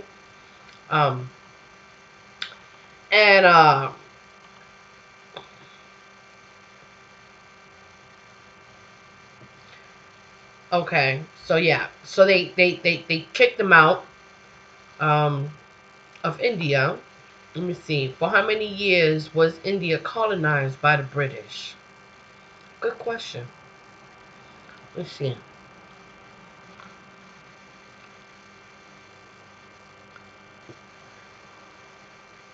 It said they ruled for 200 years. I mean, like, wow.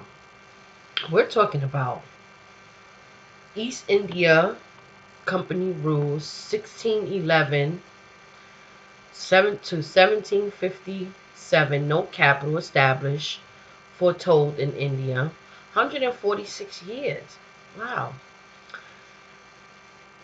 1757 to 1858, capital Calcutta, West Bengal, 101 years. British Crown rule.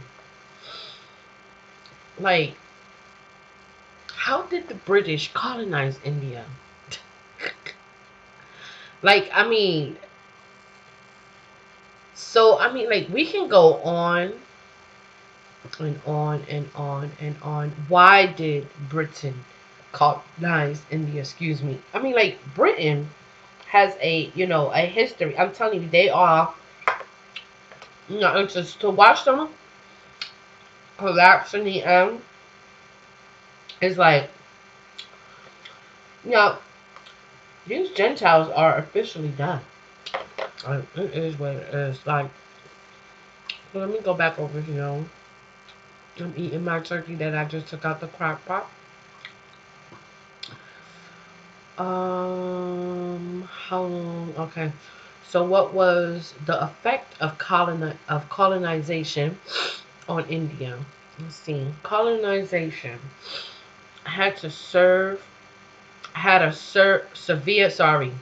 severe impact on the Indian traders and merchants. Indian markets were fully captured by the British, and heavy taxes were imposed on the export of Indian products in the outside market.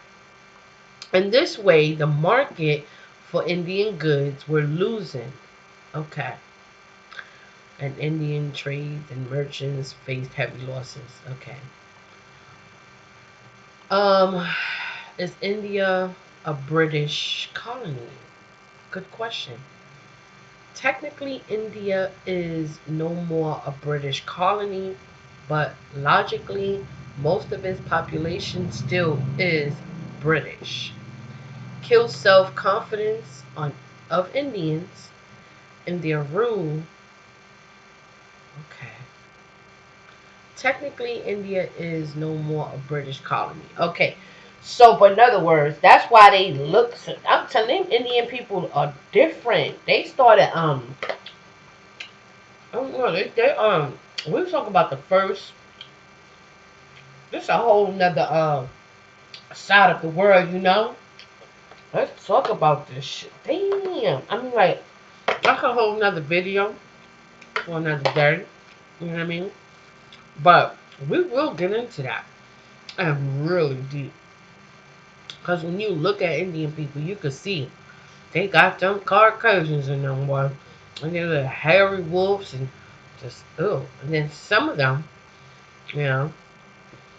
But, did India colonize any country after the remarkable rule of Moyara, whatever, period? India became under the rule of Ashoka, the largest economy in the world. And this is why India never colonized or invaded another nation. Interesting.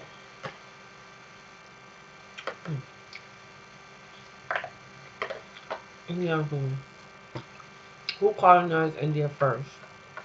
Only a few years later, near the end of the 15th century, Portuguese sailor Vasco da Gama became the first European to re-establish direct trade links with India since Roman times. Wow. By being the first to arrive by, I'm not even going to try to, let me see, circumnavigating Africa, 1497. So, okay. So I know somewhere down the line, that's where those paths came in, and how they got to steal natives and recreate these Indians. Like, it's amazing. I'm telling you, it's amazing. Now, Indian people think they're right too. Don't get it twisted. They think that, I don't know. I guess they're waking up now, but, like, man, I tell you, these colonizers did a number on the world. You know, I'm so convinced that they played their part. Beasts of the field, um, the serpents, um, the son of perdition. You know, let's talk about that. You know, the son of these. I'm so convinced, my goodness, that these Caucasian folks are the sons and daughters of Lucifer. Okay, they have to be of that a foolish nation because they are, man, that right, everything they've done that couldn't have. Listen, they had been moved, you know, ever since. You know, we let's go throughout the whole, and you know what, this is a great way to break this down, you know. Okay, so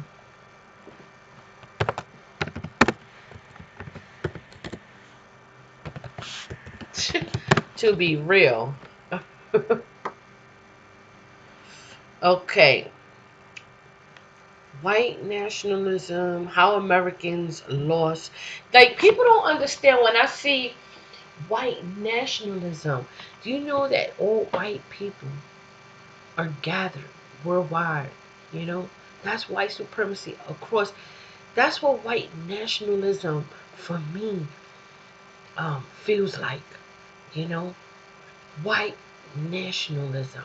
So for these black folks to be running around here under some crazy, ludicrous figure of their imagination, to be saying that white nationalism this and white national, I'm not going to requote these fools, but I tell you what, it's amazing to see you know, how when you get in deep and you will begin, when you're in deep in the middle of doing some serious research or just reading little things, you begin to see things different. You would take these words, their talking points, and put them all together like nobody's business. You know? White nationalism is a type of nationalism of pan-nationalism, which espouses the belief that white people are a race and seeks to develop and maintain a white history and usage. Period.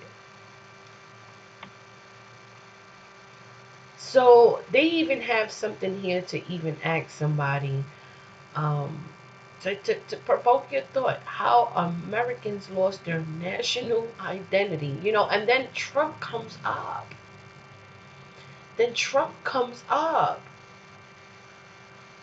Like, they speak, but you don't listen. Today we hear the sloppy, misconceived term white nationalism more often than we bear about American nationalism. And whenever the term nationalism is raised, it is often quickly conflated with racism. For instance, at an October 23rd rally, President Donald Trump declared that he was a nationalist. He used the term in contrast with globalists,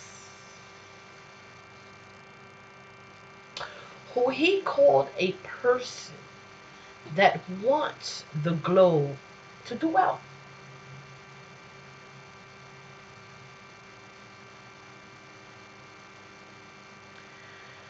So I'm like, wow.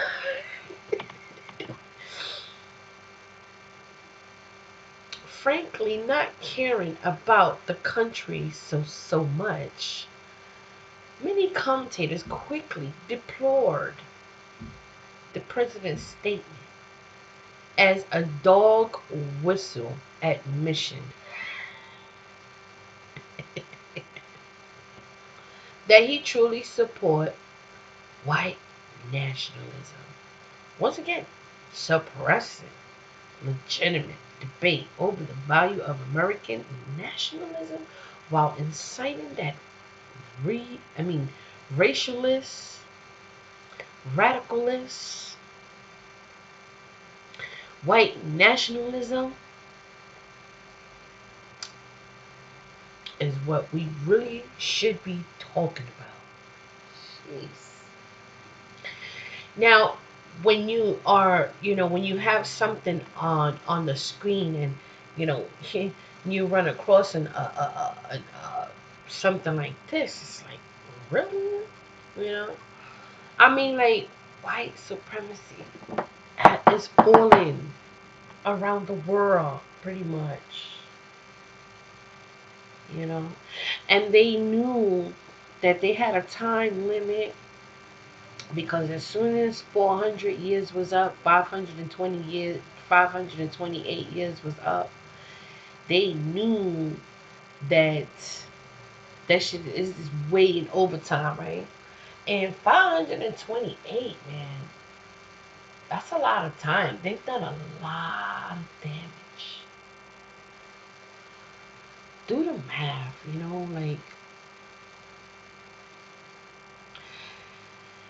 they have to be the son of perdition. They look different, they act different, they do different, they evil to the core. They have to be. There's no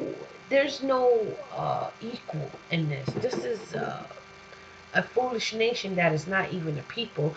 And why they need to hurry up and get rid of certain books and this, that, and the third, but they know that they're not controlling. They're trying to put fear in the people, and they're doing a good job at it. I'm not gonna lie.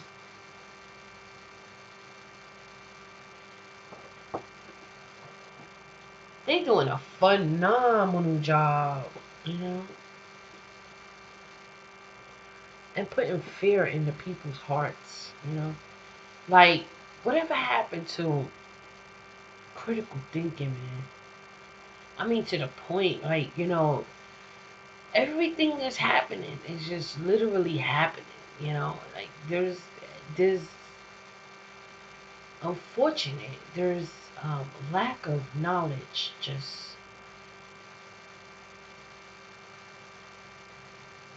what a blink, That's all I could say for that. What a huge blink. But kudos to those who are waking up from the sleep and slumber. Oh, wow.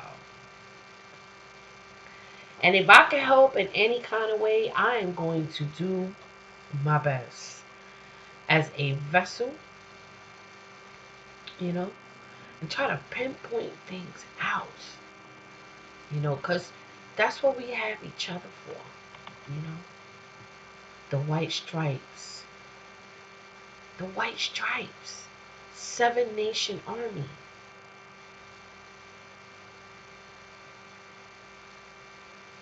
What does that mean?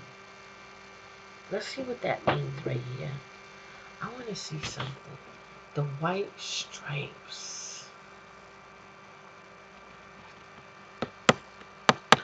Replacement, migration, United Nations, population division. How greatest white nations were mongrelized. Then Negro, what? Negronized? Are you serious? Let's see.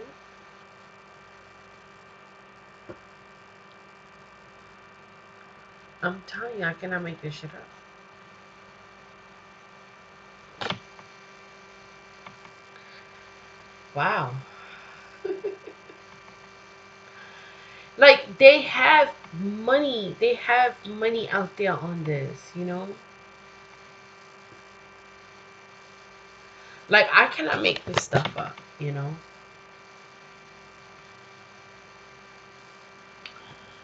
So, hold up. Let me go back over here. White stripes. Adam Serwer, white nationalism, deep American roots. Let me see.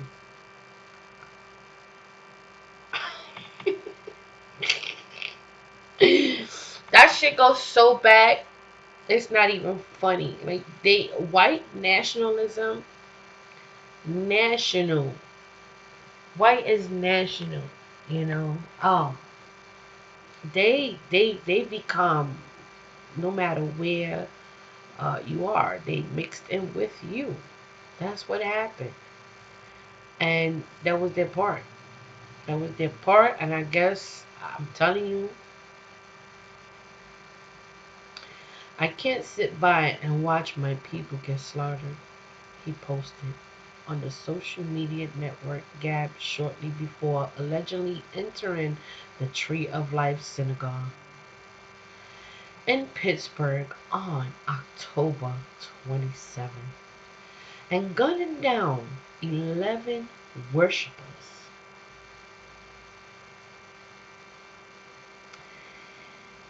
You know what would be a good question? I haven't even asked this question. No, I don't think I have to go there. Like, think logical.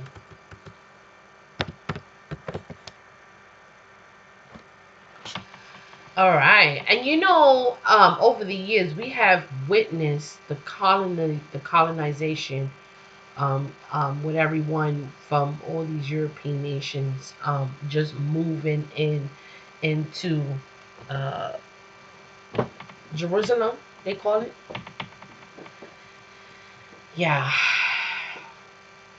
the big denial of Zionist colonism. Now, this is one that we should also be talking about.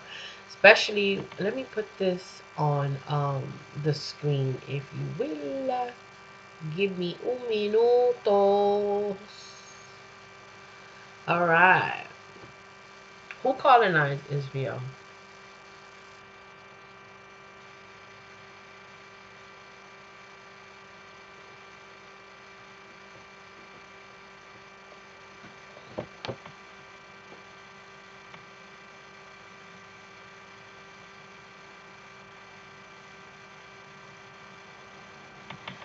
Let me see something.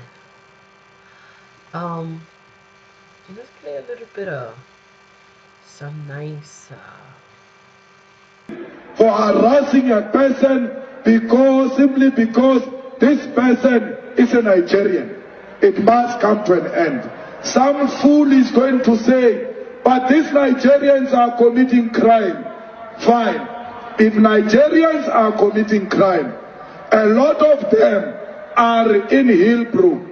Why are the soldiers not in Hillbrow but in Cape Town among South Africans? There are no soldiers on Nigerians. There are no soldiers on Mozambicans.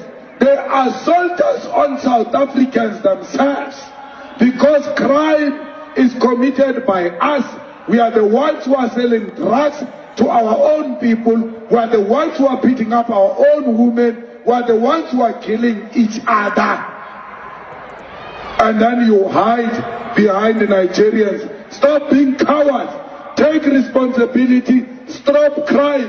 When Nigerians come here to commit crime and they do not find us as criminals, it will not be conducive for them to do crime where crime is not happening. It starts with you. Stop crime. Stop hiding criminals if you want a peaceful South Africa.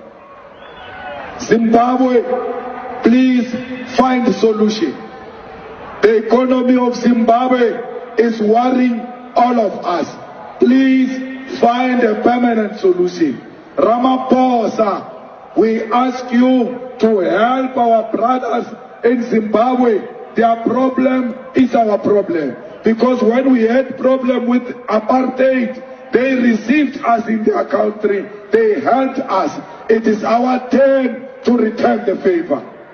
DRC, we can see what they are doing there. They want those beautiful minerals of DRC. They are destabilizing it. They are making you African brothers fight amongst yourselves, including making it difficult for the president to appoint his cabinet.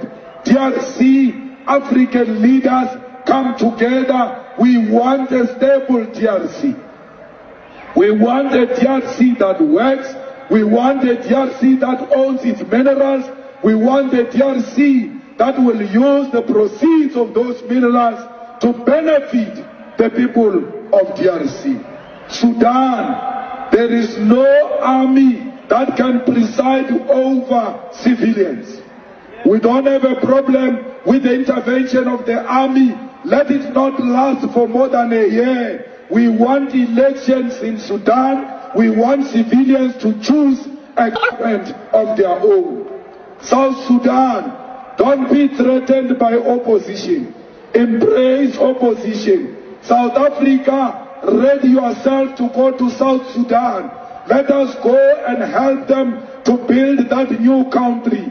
Let us help them to stand on their own so that we can be proud that a country was formed during our time and we helped to establish that country and make it stable. Cuba and all those who are threatened by the USA, please do not succumb to imperialism. Do not succumb to colonialism. Venezuela, we are with you. Cuba, we are with you. Russia, continue showing America a middle finger so that you can put it at its rightful place. They must stop thinking they can bully the world forever and ever. It will never happen. We want the world that is characterized by democracy and respect for human rights. Comrades, we are going to make sure that everyone here in South Africa enjoys being South African. Whether you are white, whether you are black, just respect the fact that we want our land. The land must come into the hands of rightful owners. You might say, why is it that African leaders haven't done anything about this deplorable situation? Well, let me tell you, my brother and sister, they have tried. Documented to this day, 22 coups where leaders were assassinated. France had something to do with it. The first 7, when they decided they were pulling out of the CFA and that they were going to print their own money, they were assassinated. Every time an African leader has tried to do what's best for their country, they were assassinated. Majority of them aided by France. It's a known fact. And then others, they were just mercenaries who felt that when there was a natural resource discovered in one country, they wanted to create a coup. So while the country is thrown into a civil war, they're siphoning the natural resource.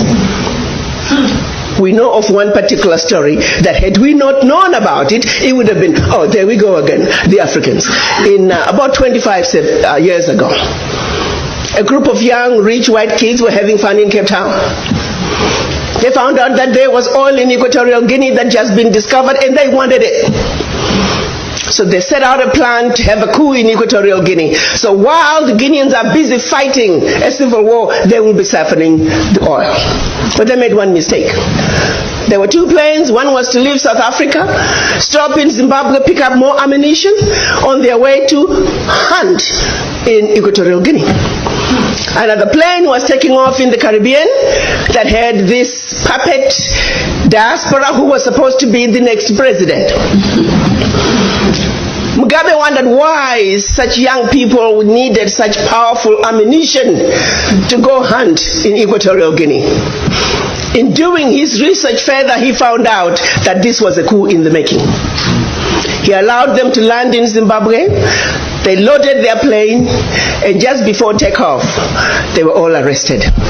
The ringleader of that group was none other than the son of the former Prime Minister of the United Kingdom, Margaret Thatcher. She had to fly to Zimbabwe and paid handsomely to get her son out. The last one of those prisoners left Zimbabwe about 6-7 years ago. Had these young people succeeded, it would have been another coup. There you go, the Africans again. Such, my brothers and sisters, is the story of your Africa. They don't do coups anymore. They simply create instability. So when you hear of an instability in an African country, ask yourself, what is really going on? Because what they are telling you is really going on is just a shiny object. The real issue is over here. And you need to stop before you start being used as an instrument of your own self-destruction. Came here to come and share with you our story in South Africa and our struggles and sufferings which we're going through in the country on a daily basis. And this platform is a very correct platform because we come from a country where students are in the forefront of the struggle. We come from a country where students are leading the struggle against colonialism. We come from a country where students are fighting against white supremacy and a capitalist system that has divided our country and excluded the indigenous people of South Africa and Africa as a whole. It is the students of South Africa, following the speech of the EFF in Parliament of South Africa, that demanded that Rhodes must fall. They do not say Rhodes must fall because of their hatred of white people, but they said Rhodes must fall because they hated what Rhodes represented. A white supremacy, a system that projected white people as superior and black people as inferior, a system that subjected black people to a situation where they were denied education so that they can be suppliers of cheap labor. Rhodes took our land. Rhodes introduced a system that led to a black genocide. Rhodes exploited our minerals and natural resources and left South Africa without anything that will demonstrate that this country is a mineral-rich country. We cannot continue to celebrate people who represented a racial divide of our people. So the students in South Africa are demanding, and have succeeded, that everything else that represents backwardness and racial division and hatred of black people should not be celebrated. The students, after the defeat of those who believed that those who perpetuated white supremacy should be celebrated, they went further to demand that education should not be a commodity. It must be free for all. Because education is a right, protected and enshrined in the Constitution of the Republic of South Africa. They agreed, those students, that no university in South Africa should increase fees, because fees as they are now, they are extremely expensive. The government of South Africa agreed that they will not increase fees, and they thought that they have successfully silenced the students. Upon agreeing, in the same way they agreed to remove Rhodes, the students said 0%, no increase is not enough, we want free education. Following the success of the students to put on the national agenda the importance of education, then the workers in the university demanded to be incorporated as employees of the universities, because in South Africa, workers are not part of the staff complement of the universities. They are outsourced, they are owned by labor brokers, they've got no benefits, they've got no rights. They work for universities, some of them for more than 30 years. When they go on pension, they've got nothing to show. Students joined them and said, these are our parents, we want them to be integrated as part of the university and they must have benefits. Because you've got a situation where in South Africa, the rich have got more than, extremely more than the poor. We've got a situation where the rich love animals than the people. The dogs of rich people in South Africa have got medical aid, but the domestic workers and university workers, the farm workers, the petrol attendants, the security guards do not have medical aids, neither do they have rights as workers. They all work for a system called labor brokers. So students, like they did during apartheid days in South Africa in 1976, they've now influenced a new era, a new terrain of struggle, where the interest of the poor are firmly put on the agenda of South Africa. Today South Africa discusses minimum wage. Today South Africa discusses how the rich can share wealth with the poor, because the young ones are in the forefront of the struggle to transform South Africa. In South Africa for the past 21 years, politics which were represented there were right-wing politics, which led to the ruling party also taking a right-wing direction because it only had competition from the right. There's never been a legitimate, credible left formation to challenge the ruling party or to have a ruling party striving for balance. And because nature does not allow a vacuum, the organization called the Economic Freedom Fighters emerged and closed that gap. The EFF emerged in South Africa because South African working class demanded a proper representative of the working class. EFF emerged in South Africa because the unemployment increased in South Africa. The poverty levels increased in South Africa. The inequality increased in South Africa. We have a situation where the levels of corruption in South Africa are actually institutionalized. You get a senior position on the basis of to what extent are you corrupt.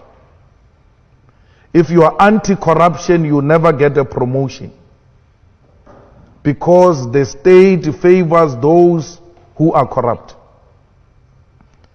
We have a situation in South Africa where a white-owned capitalism or economic system has been exploiting our people, and our people have not been benefiting from the mineral resources in our country. We have a company called the London Mine, which is mining in a place called Marikana. In that mine, the mine has got everything, all the basic needs: water, electricity, roads. And just next to a mine is a township or a village where black people stay without water and electricity, without roads, without proper schools. Yet London Mine is taking their platinum and reinforcing and making London and Britain to be what it is. Literally, between the mine and the community is a dumping area where the children coming from that community go and look for food in that dumping area. It is in the same mine where 34 workers were killed by a London mine. Those workers did not demand anything except a living wage. One of the workers in an interview, when he was interviewed and he was told, you are looking for too much money, yet you are not educated. Why do you look for so much money? You have not been to school. He said, I want this money so that I can take my child to school, so that my child cannot be like me. I want to produce a CEO of a mine.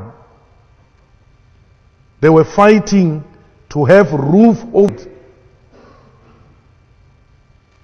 They did not have weapons in their hands. Musician, songwriter, producer. And Domestic and international flights, and power company Eskom is $30 billion in debt and struggling to maintain electricity supplies. Mining companies are warning that crisis could push the country into a recession. We need to also a little bit be fair here.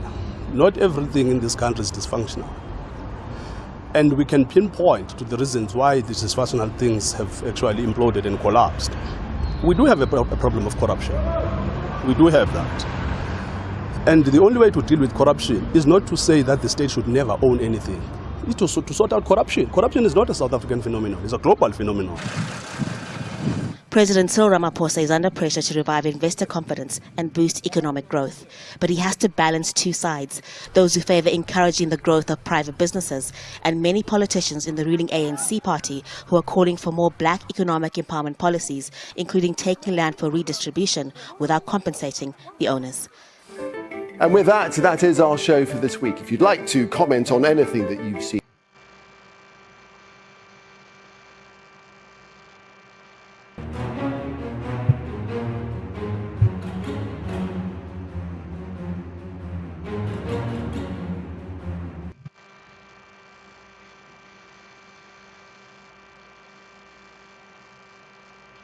damn.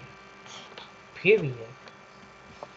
Anywho, this is your girl, The Talk with Tiny, and I'm out here solving the case. And you know what? I don't know why I'm doing this, but hey, you know, it is what it is. We gotta take matters in our own hands, and we have to start thinking logically. And you know, it is your body right, it is your mind right, it is your right to think, you know. It's yours, you know. They are officially done, you know. Their time is up. Like, they've done so much damage on the earth, you know. A foolish nation, you know. It's just amazing.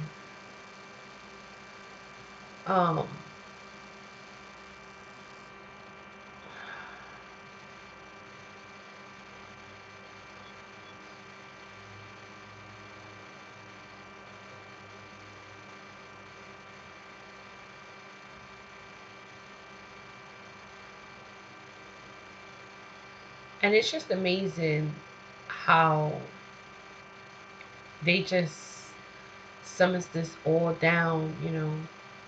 Like, I'm telling you, like, they know, even out of, you know, the Most High knows, you know, who's who got this seed and who don't.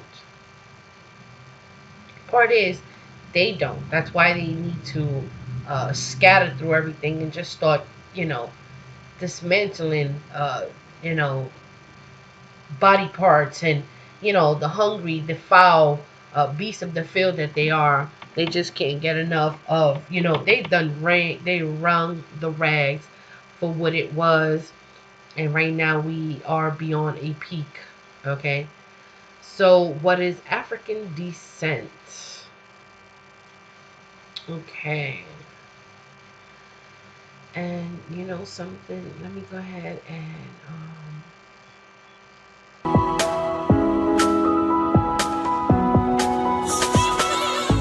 all fellow Africans in the continent, in the African, in the diaspora. You are most welcome. Today I want to discuss or to have a conversation with you about some lies that has been told to us about our mother continent, Africa, especially to those who didn't understand the real situation of Africa. You know, historically, Africa is a source of civilization. Africa is a source of humanity, and Africa is the richest continent. Many of us, we know that Africa is the richest continent, but due to the lies that has been imposed and told to us that Africa is the poorest continent, Africa is the continent of disease, Africa is the continent of conflict. And this conflict is not created by we Africans. This conflict has been created by some people outside of the continent.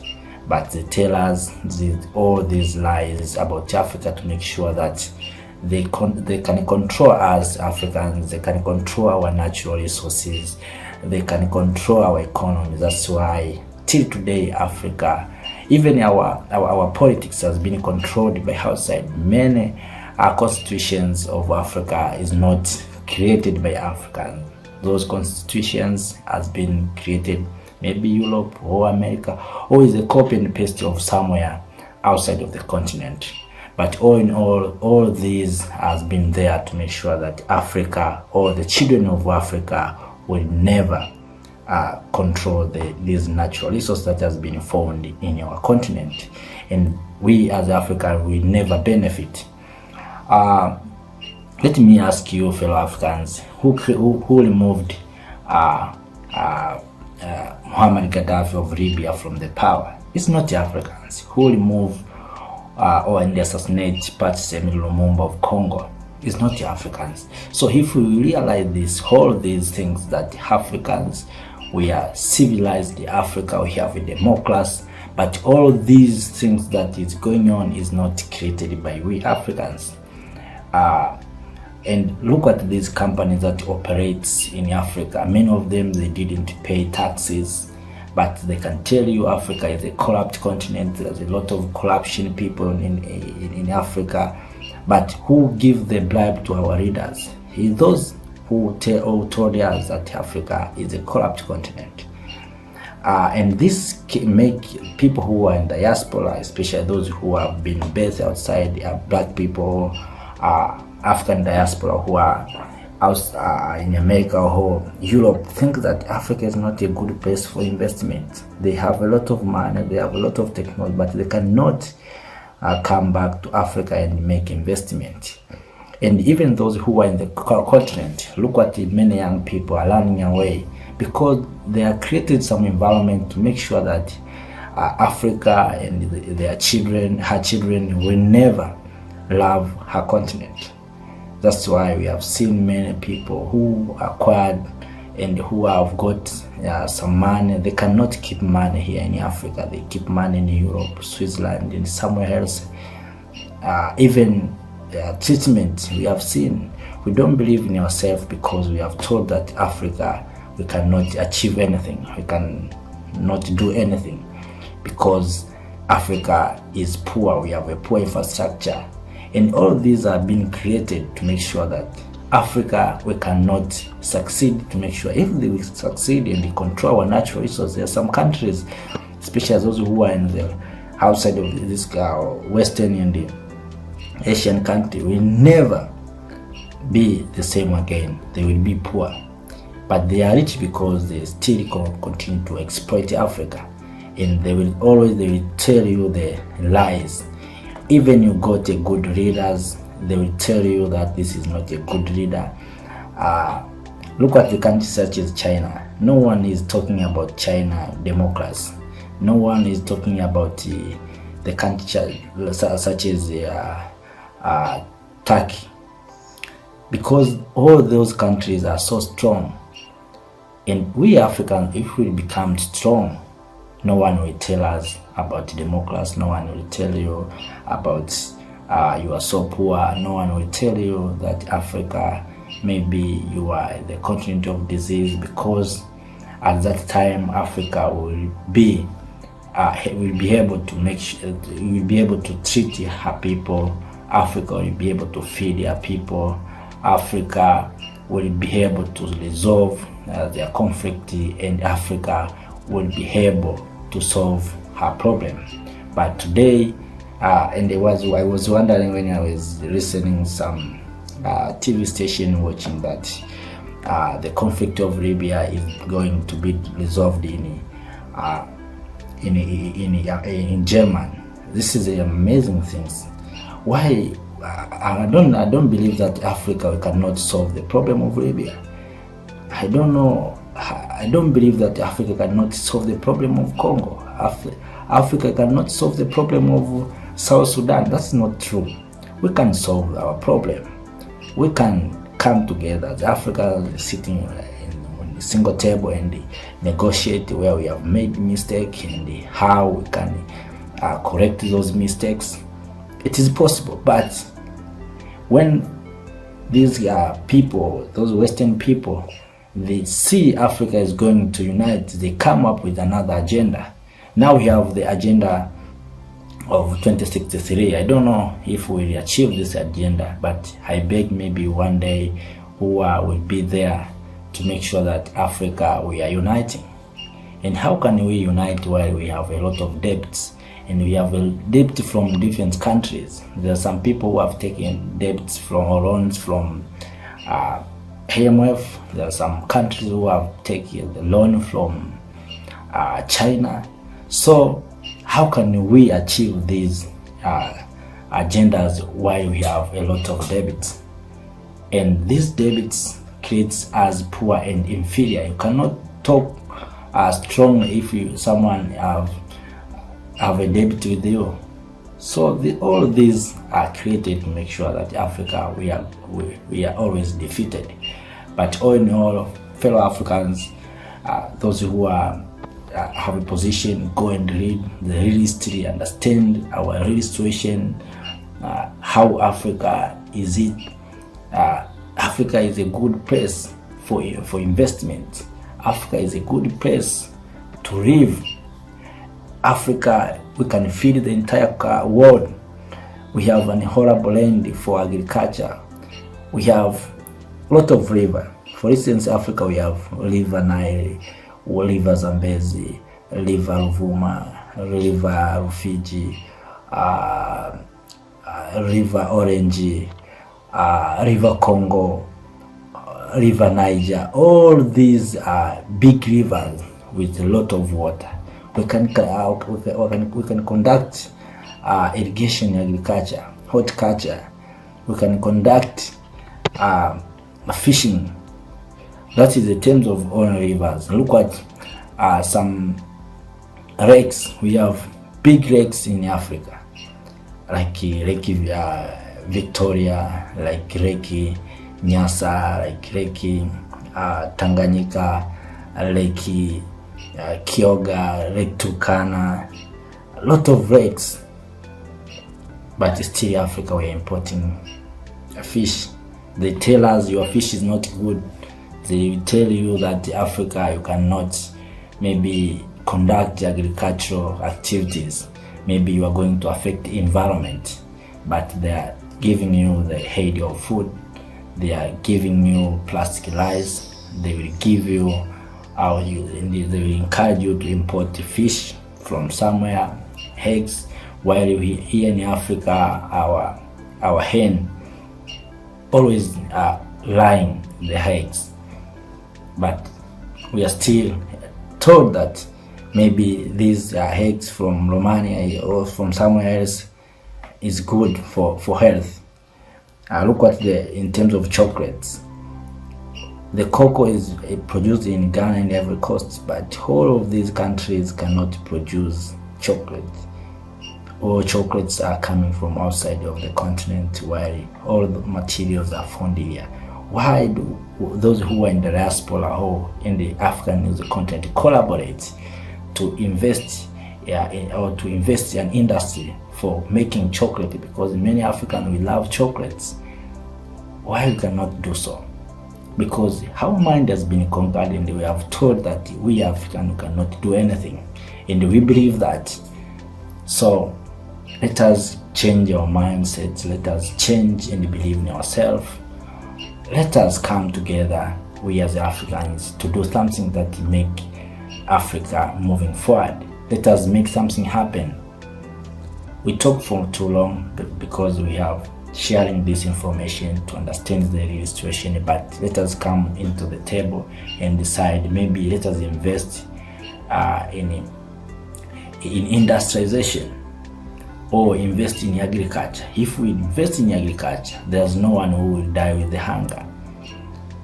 And we die with the hunger sometimes because they impose conflicts, and we are, especially young people, we are engaging more in conflict, blaming the government, blaming leaders, and forget our responsibilities as young people to make sure that we can feed ourselves. That's why we see we are engaging more in conflict, and we didn't do anything about the economy, and our economy is going down. We didn't produce because we are fighting each other. So at the end of the day, we'll be affected by hunger. So there are so many impacts. We die through this conflict. Also, we die through hunger. Our children, our children, mothers and sisters are dying hunger because those who are supposed to encourage them or to do some work in the farm and somewhere are fighting. So sometimes we must realize the reality, fellow Africans. We must wake up and think positively how we Africans we can move forward. How we Africans we can decide a better life for Africans. Forget about nationalities. Let us think about Africans. Because if your fellow is not safe, even yourself you are not safe. If Congo is not safe, automatically and his neighboring Congo DRC is not safe. If Nigeria is not safe, automatically Niger is not safe. So if we come together all as Africans and say, okay, let us resolve this conflict, because those who are fighting are Africans. No Americans or Europeans are coming to fight in your own ground, but they are telling us that maybe someone is not good and someone is doing this and this. That's why we are starting fighting. So if we decide to come together and solve our problem, no one will come up and tell you someone is a dictator or someone is not a good leader. Go and fight, because we understand the whole situation that no, this is our leader, we elect our leader, we know he's doing this and this, so we will not undergo this fighting. And Africa will be a better place. And I'm sure one day Africa will be a better place.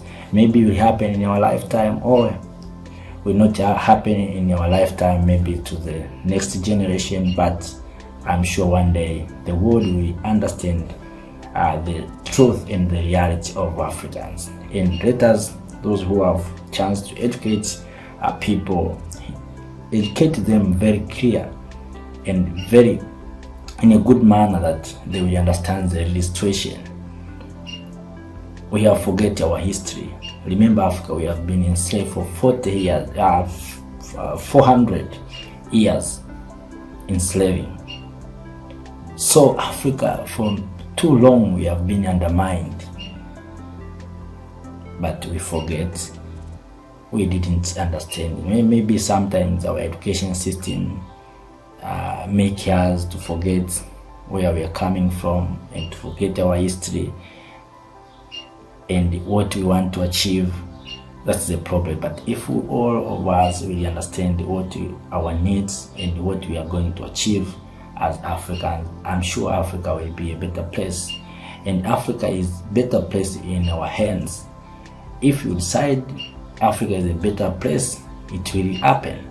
But if you didn't decide, or you don't decide, it cannot happen, because what you think is what is happening. What goes around is what comes around. So for those and for those what have been shared to you, fellow Africans, let us end it here. Thank you for watching. This is Bachuba Online TV. Please fellow Africans subscribe, like, comment. I thought that was really amazing because it's nice to see that they're finally waking up. You know, folks are finally waking up, you know. But I digress. So one more thing for the matter, you know, like, what does this all boil you down to, you know?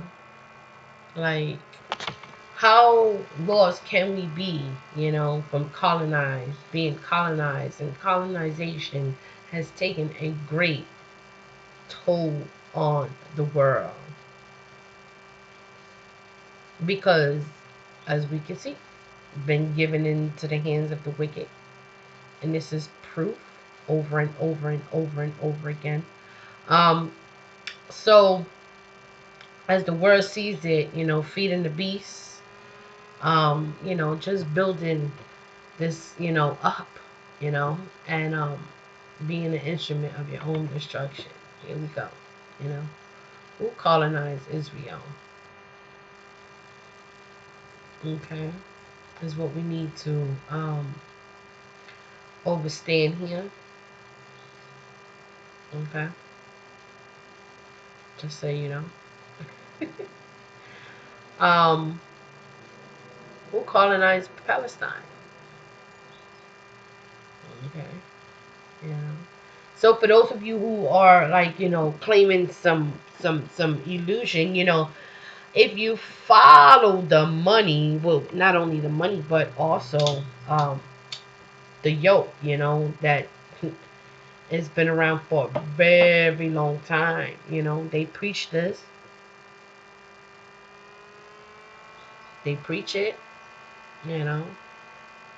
So let's go ahead and let's go over here, back over here real quick, and let me go ahead and let's see what else is rising, you know.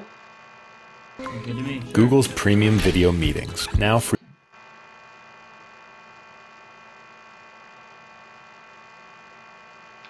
I hate these commercials. I'm like, we're going to go ahead and talk about this budget, the loans, something that you were concerned about. You raised concerns about this on the floor of the House as a matter of urgent national interest. So why do you consider it as such? What's going on? Straight to the issue at hand. Any Nigerian should be worried about what is happening, the Chinese loan.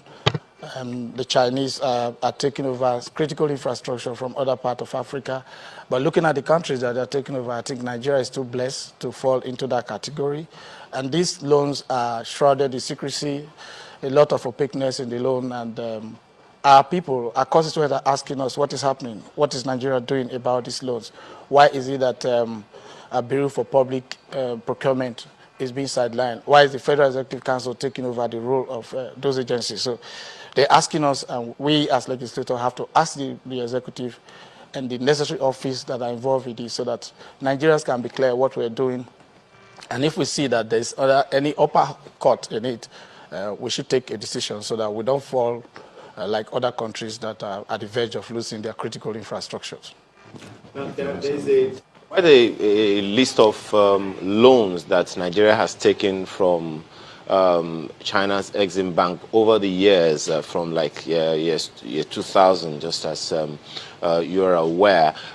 Perhaps a good place to start would be, who has asked questions about the previous loans that we have taken? Who is accountable to Nigeria about how they have been utilized before we can justify taking subsequent ones that came after?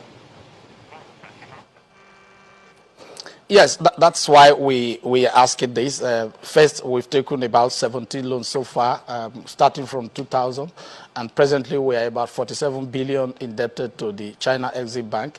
And the most worrisome part of it is the fact that some of these, the major vehicle with which this loan is coming, which is the Chinese, what do you call them, the CCEC, CCECC, that is a major vehicle that is bringing this loan to Nigeria, is actually one company that has been blacklisted by the World Bank.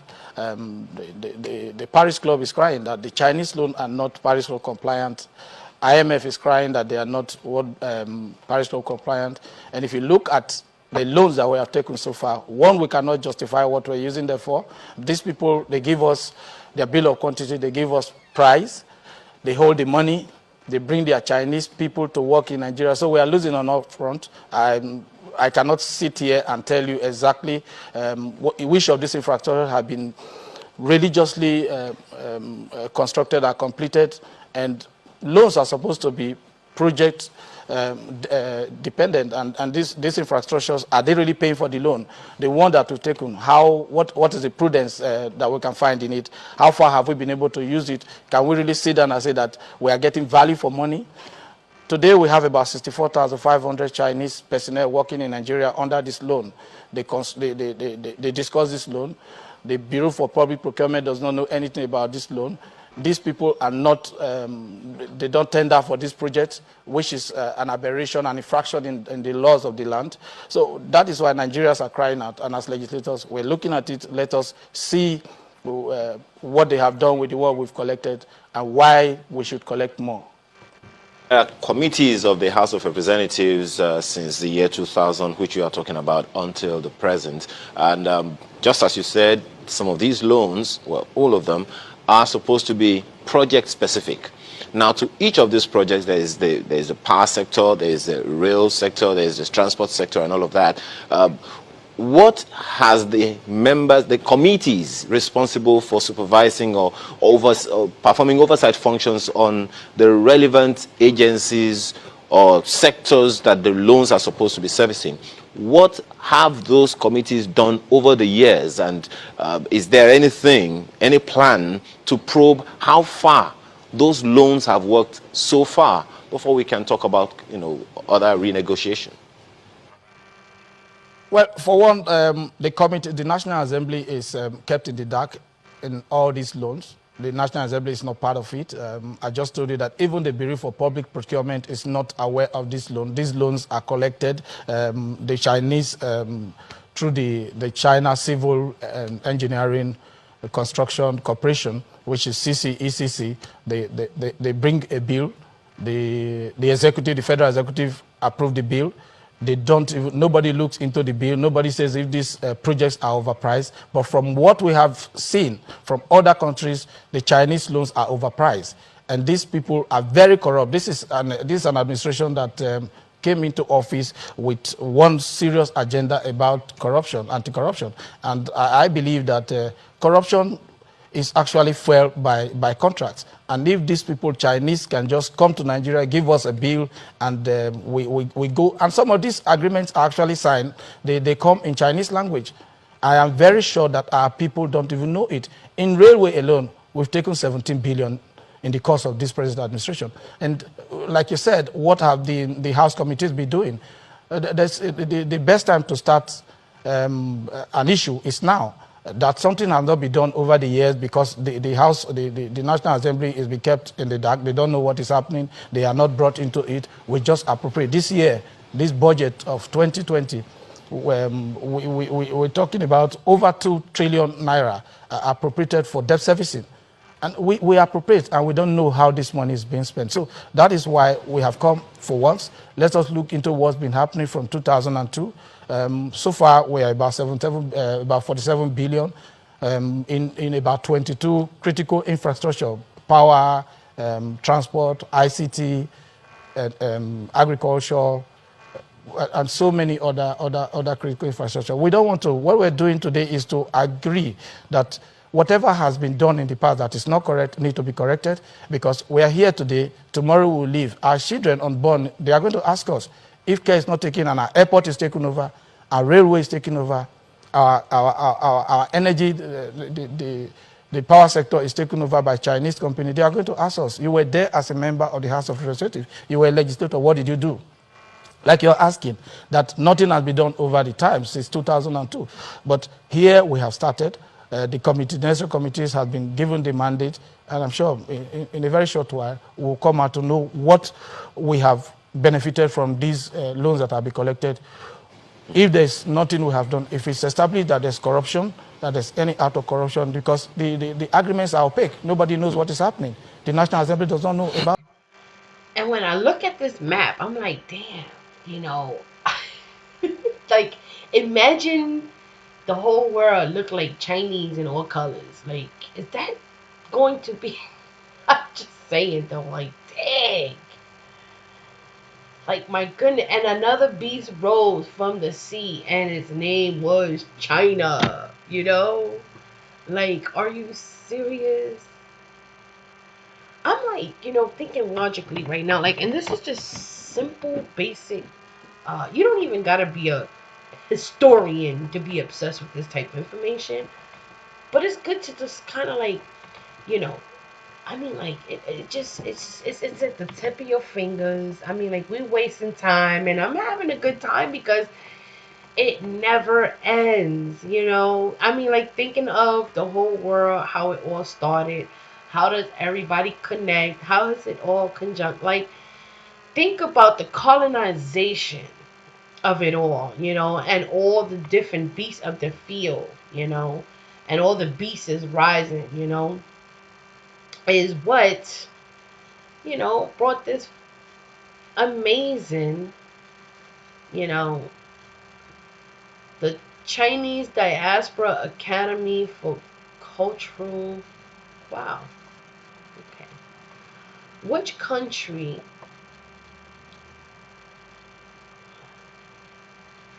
Yeah, that's a good question. Oh, Algeria.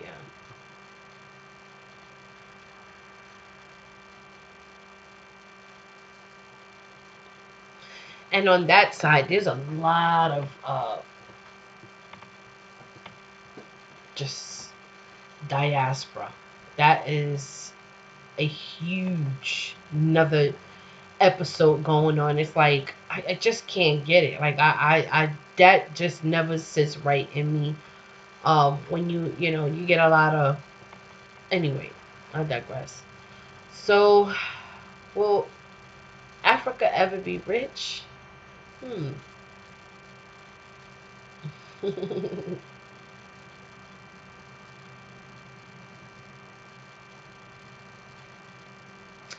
as you can see,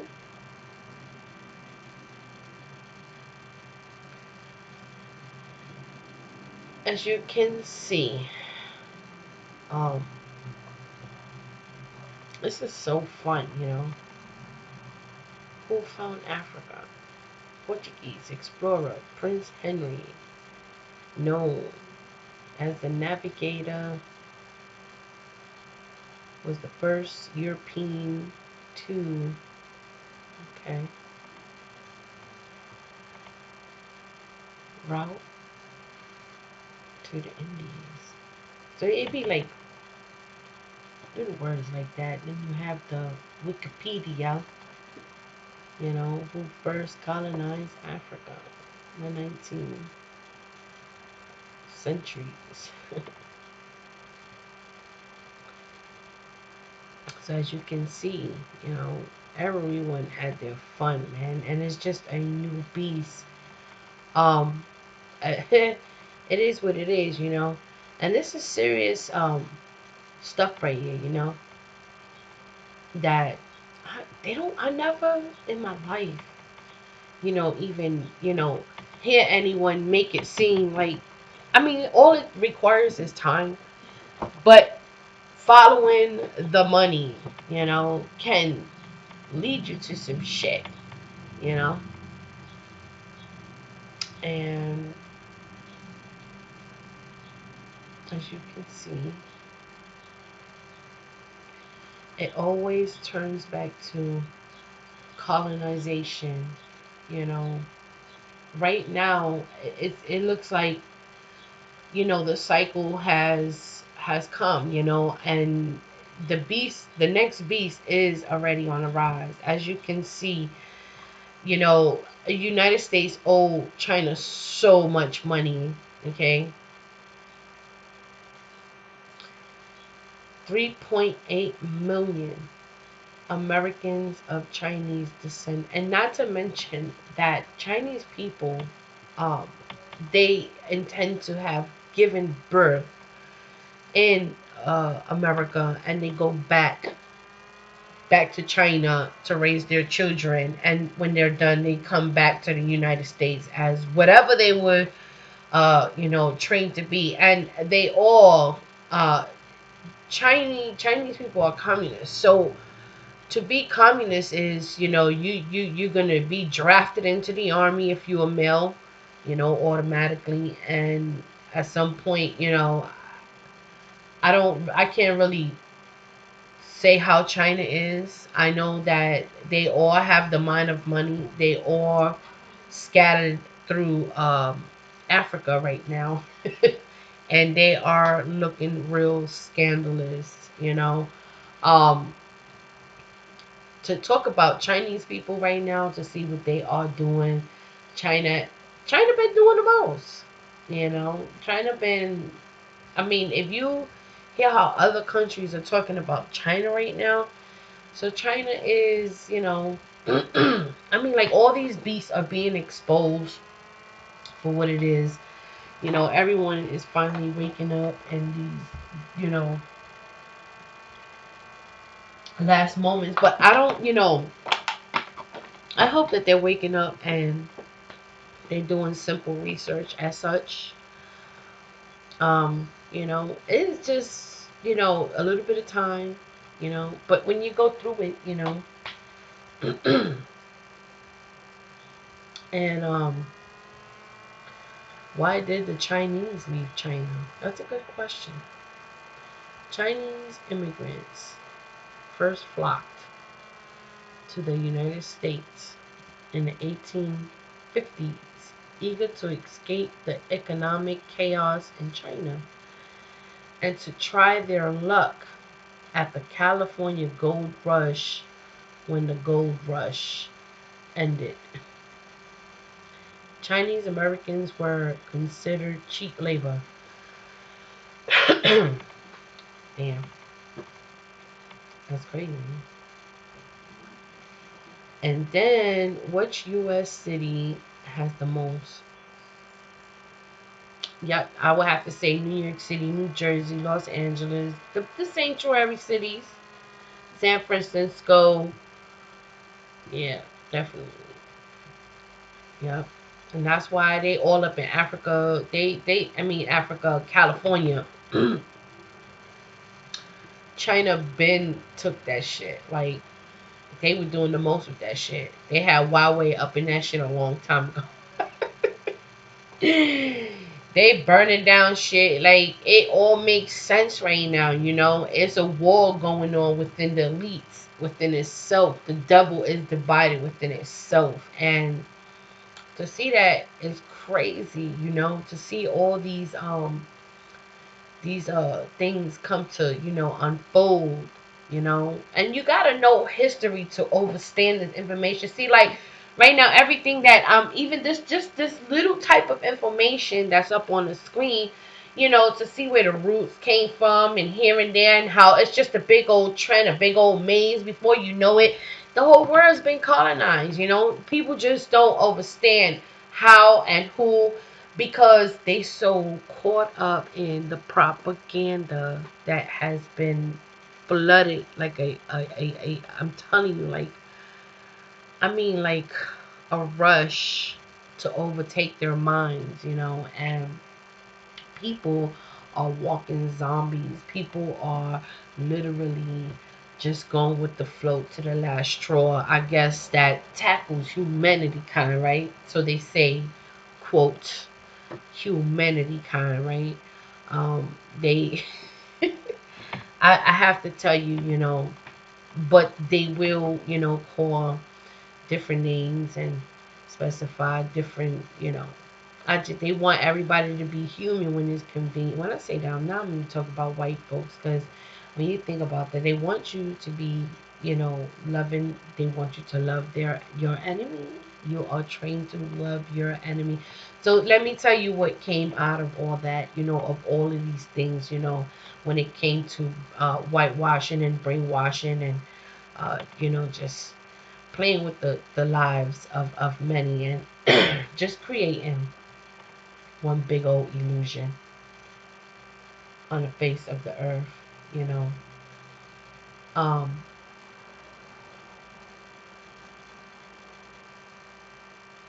that's a good question, you know.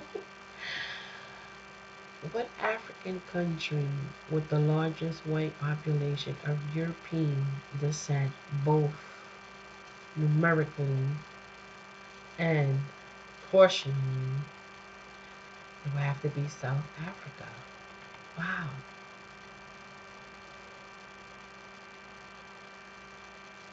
That's deep.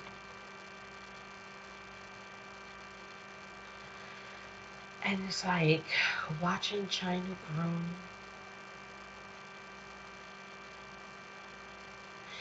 It kind of like, can Africa be united? The United States of Africa is,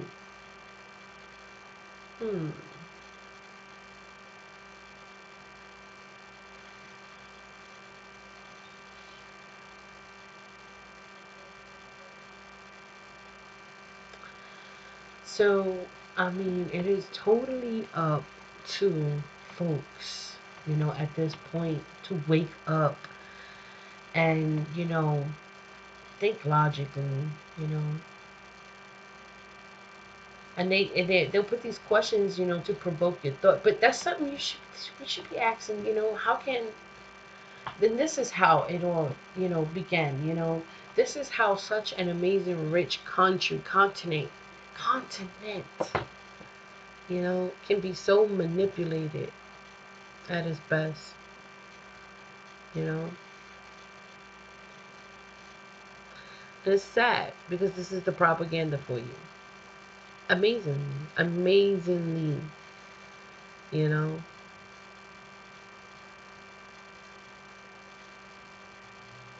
And all they do is rob, steal, kill, and destroy. In March 2013, Africa was identified as the world's poorest inhabited continent. Africa's entire combined GDP is barely a third of the United States GDP. However, the World Bank expects that most African countries will reach middle income status, defined as at least US $1,000 per person a year by 2025, if current.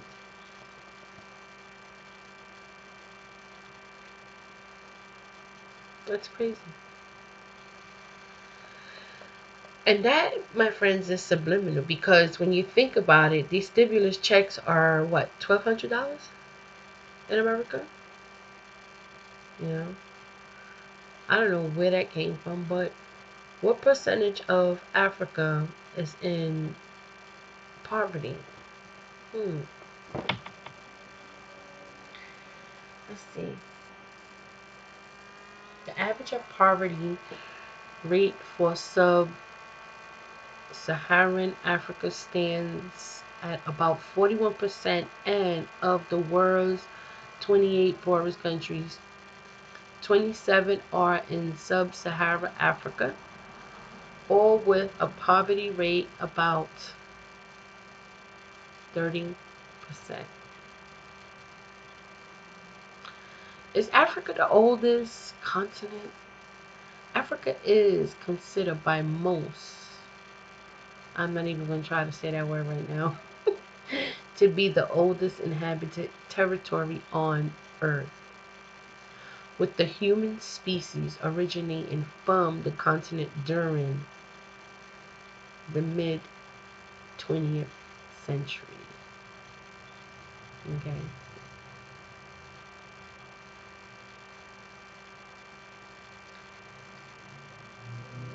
7 million years ago. You know, BP, before present.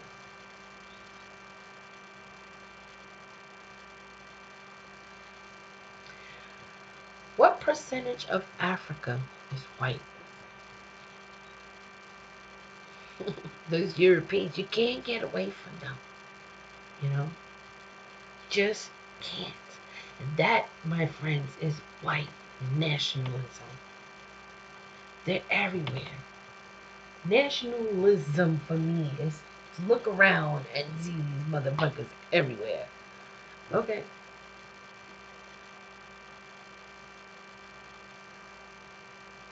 Who colonized North Africa? Europeans. Can't get away from them. You know, France, the United Kingdom, and they're still choking them and ringing them for what it is. And you know, the party is over. What was Nigeria called before?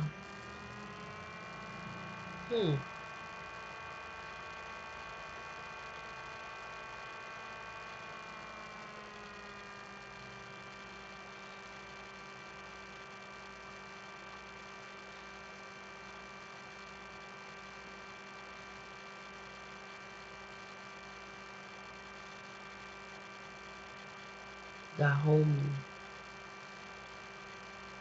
Let me screenshot that, because when you see a new word, you go, hold up, you know what, let me just play this, I'll be right back. About it. And I'm telling you that the Bureau for Public Procurement does not know anything about it. Oh, very quick one, Honorable. Just one moment. Honorable. Yeah. On the issue, you've repeated it like 2 or 3 times that the National Assembly doesn't know what is going on. The National Assembly is kept in the dark. Under what conditions did the National Assembly approve the loans in the first place? Was it that the members of the House of Assembly, the National Assembly, asked questions and they didn't get the answers, or they didn't ask the questions at all? They were supposed to perform oversight functions on how those loans perform and on how those projects are doing. I'm curious, what do you mean when you say they're kept in the dark? Well, most times when projects are coming, I mean, when approval, when the executive is seeking approval for loans, they might not come. You will not list the projects one after the infrastructure one after the other. It will come under the nomenclature of critical infrastructures, and you will not see it that this is for energy, this is for agriculture, this is for water. But, and again, it was not done, approved, based on that we're getting this from China to construct this. We're getting loan. So when you're looking at the National Assembly, I mean the House of Representatives, and saying that they seem to be sleeping on their right. No, because some of these requests does not come with project specific. It is when they go and during the implementation, that is why they attach them to this project. So I don't think the National Assembly has been sleeping on their right. We've started and we're going to do what we need to do. Yeah, but if they come in that guise, isn't it then upon the House to ensure that it is what he says it is? Because now people say you're crying over spilled milk because they had the responsibility in the first place, but they didn't do that. Well, Section 88, flowing to 89 of the Constitution, give it to the National Assembly to investigate whatever they can appropriate for. They should investigate, seek for evidence where there is corruption, where there is waste and inefficiency. So I don't think there's anything wrong. There's no spilled milk. Something has been done. We're not saying, for now, we're not blaming anybody. We want to know, what have you done? What are the conditions attached to this loan? What are the projects that they are supposed to be sponsoring? And what is the assurance that this project can actually pay for this? And now, let me ask one question. Today, we are working on our railways. What is happening to the steel, the tracks that are being removed? What I know about steel is steel only change forms. We are selling our steel as scrap. These same Chinese people buy our steel as scrap, take it away, melt them, and bring them as tracks. Why should our own be scraps? What is happening to our steel industries? What is happening to Ajaokuta now? The president is doing something about that. What is happening to the one in Delta State, the Delta State Company? So why should we always, Nigeria should always be the one taking our agricultural product, we bring it and we send it, people go there, they process it and bring it as super product for us to buy. Now, even our steel is being sold as scraps. They come back into the country as trucks, and we are paying so much for it. I think there's need to look at so many areas. There's so much to do. The National Assembly is ready to do it. The House of Representatives will take a decision, and that is what we are going to do. Nobody is, we're not taking side with anybody. We are not indicting anybody yet, but we want to see how it is done. How will the Nigerians sign an agreement that is written in Chinese language? And in looking at it, what is the cost of the projects that they are using the money for? Why should I borrow money from you, Shambarin? I'm borrowing from you. You are holding the money. You are spending the money for me. How do I? Where is checks and balance in all of this? So those are the areas that we want to know. These issues that you raised about Nigeria signing loans in Chinese language, did you actually do that? Shabale, those are some of the things that we want to know. Nigerians will know. It's going to be an open investigation, and everybody will get to know it. Because, I mean, you're talking about saying some of them since 2000, as you've said, and this is what, 2020? And then some of these loans, huge questions, because if there were no issues, the National Assembly won't be raising concerns, as a matter of fact. But it's something that, let me see let me not get ahead of ourselves on this one. So as you say, it will be open. Nigerians will then see it. But it also raises questions about how the National Assembly has been carrying out their duties all this while. Because if Nigeria is signing loans that generations that unborn will pay, and the National Assembly was there when these things happen without asking those questions, of course, definitely, at the end of the day, people will point fingers at the Assembly. Well, like I said in my opening speech, you'll understand that the best time to start a project is now. If for some reasons it was not looked into, and because they were not part of it, there could be an issue, and they say, well, we are not signing, we don't know what is happening, and maybe let the executive do it. But today we have opened that chapter, and whatever we do, we're not just doing them. At times it's as a result of the outcry from the public, and people are asking questions. We have unemployment issue in Nigeria, and these Chinese people are giving us loan. And you remember the Minister of Transport did say that since the money, the loan is coming through the ECC, and they are funding it, they have 100% right to execution. And that, I think, is very, very wrong. I can't borrow money from you and you have 100% right of execution. And that is why they have over 65,000 Chinese people working in Nigeria. And these are projects tied to this loan that we collect. If we collect loan, why can't Nigerians work? What about technological transfer? Even though, you know, what time about and our again, local content? Right. You know, this is not giving us anything. We are losing on all fronts. It's good you bring this up, and we should say that time and again, you know, the government has come to try to explain these things, but it would be good to have these cards on the table so we can really know what is happening. But the big question for a lot of Nigerians is, how impactful will this intervention by the House of Representatives be? This is on a bilateral scale now, so it's not just the laws in Nigeria that apply. There's been a contractual agreement, there's been pen to paper. So how impactful will this intervention be? Well, the Chinese BRI, the Belt and Road Initiative, it's a bilateral one, country to country. But in other countries, we've seen that people have been able to identify corruption. People have been able to identify underhand issues. And if we are able to identify that in Nigeria, I think there's need that can give us that leeway to sit with them and say, since this is done not in good faith, what do we do about it? And today, every nation of the world is talking about the pandemic that we were fighting. And I'm very sure by the time we are done with the COVID-19 pandemic, we'll come to the economic pandemic. And there's nothing wrong in us in Nigeria putting our cards on the table, looking at seeing what they have done in the past. And if we see anywhere where something is done and it's not done well, I think there's nothing wrong in sitting and renegotiating or reevaluating whatever that the executive has signed with the Chinese.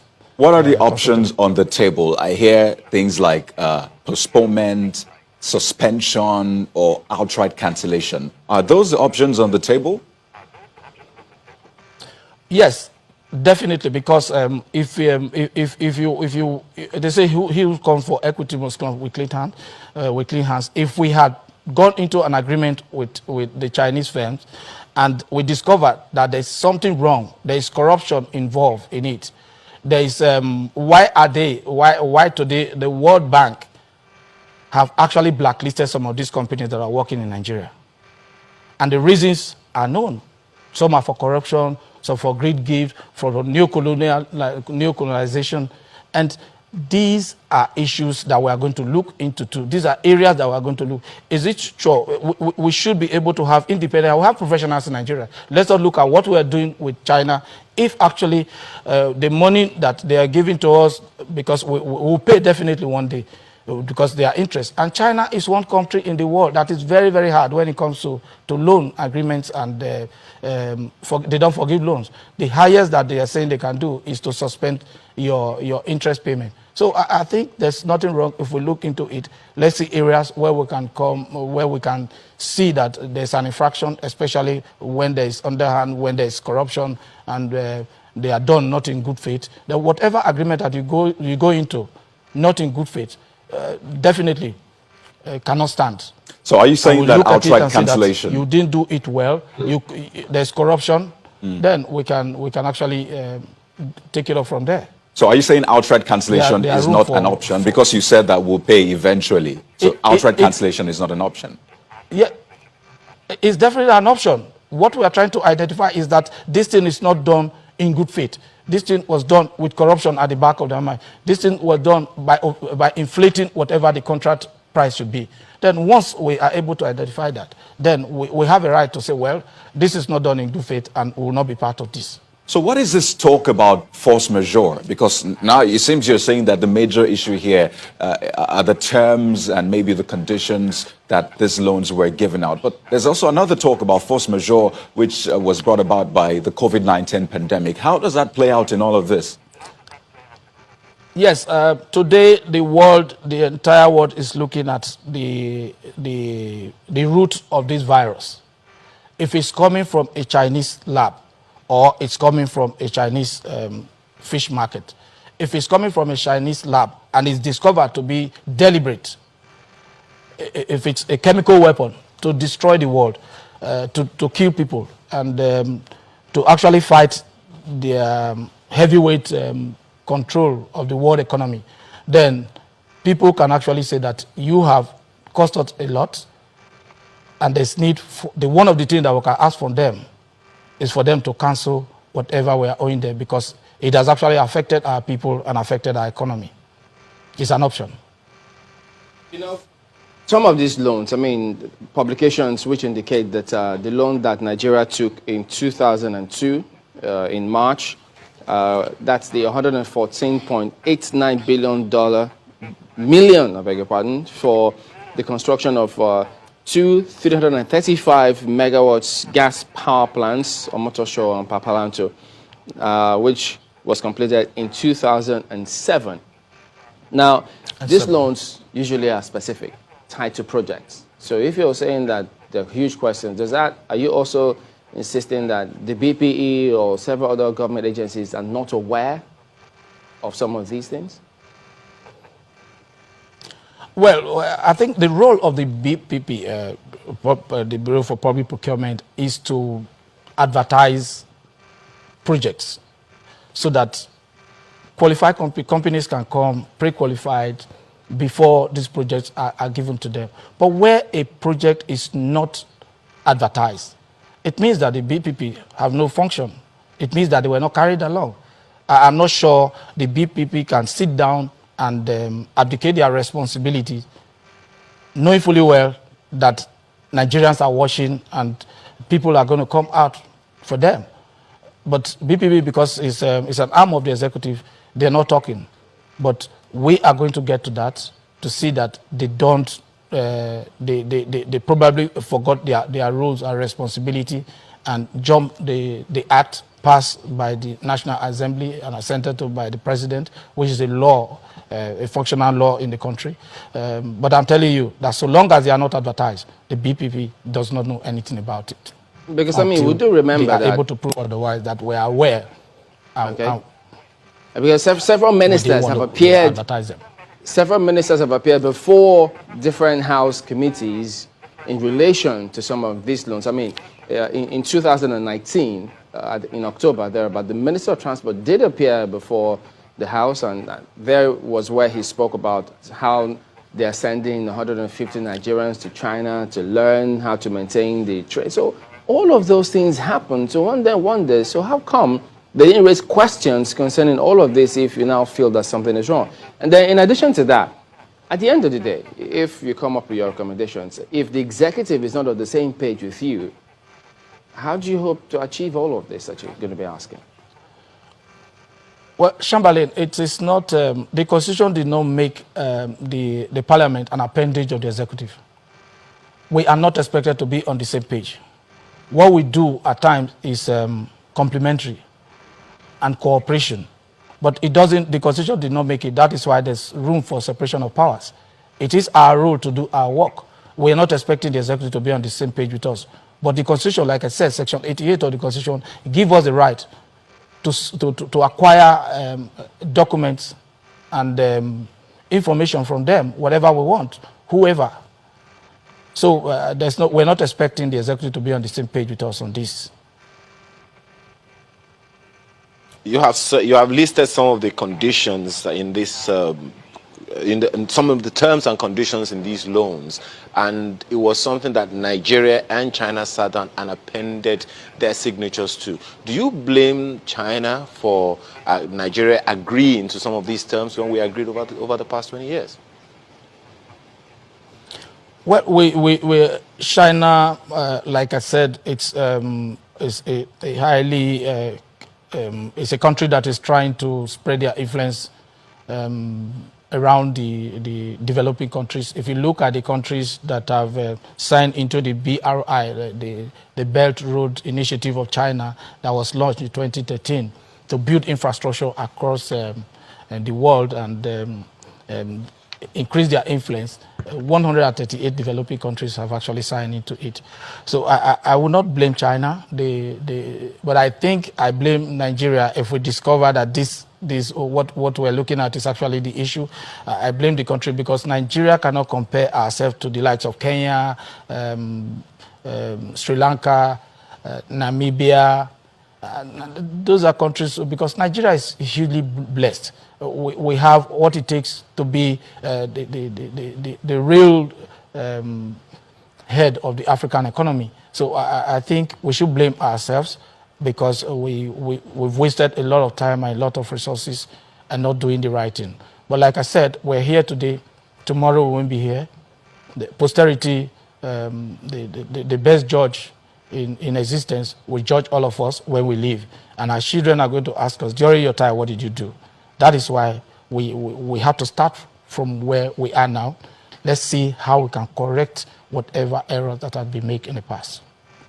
Well, we'll see how all of that plays out. You've said it's going to be public. Nigerians will know what happens at the end of the day. So that they'll certainly look forward to. Thank you very much indeed for talking.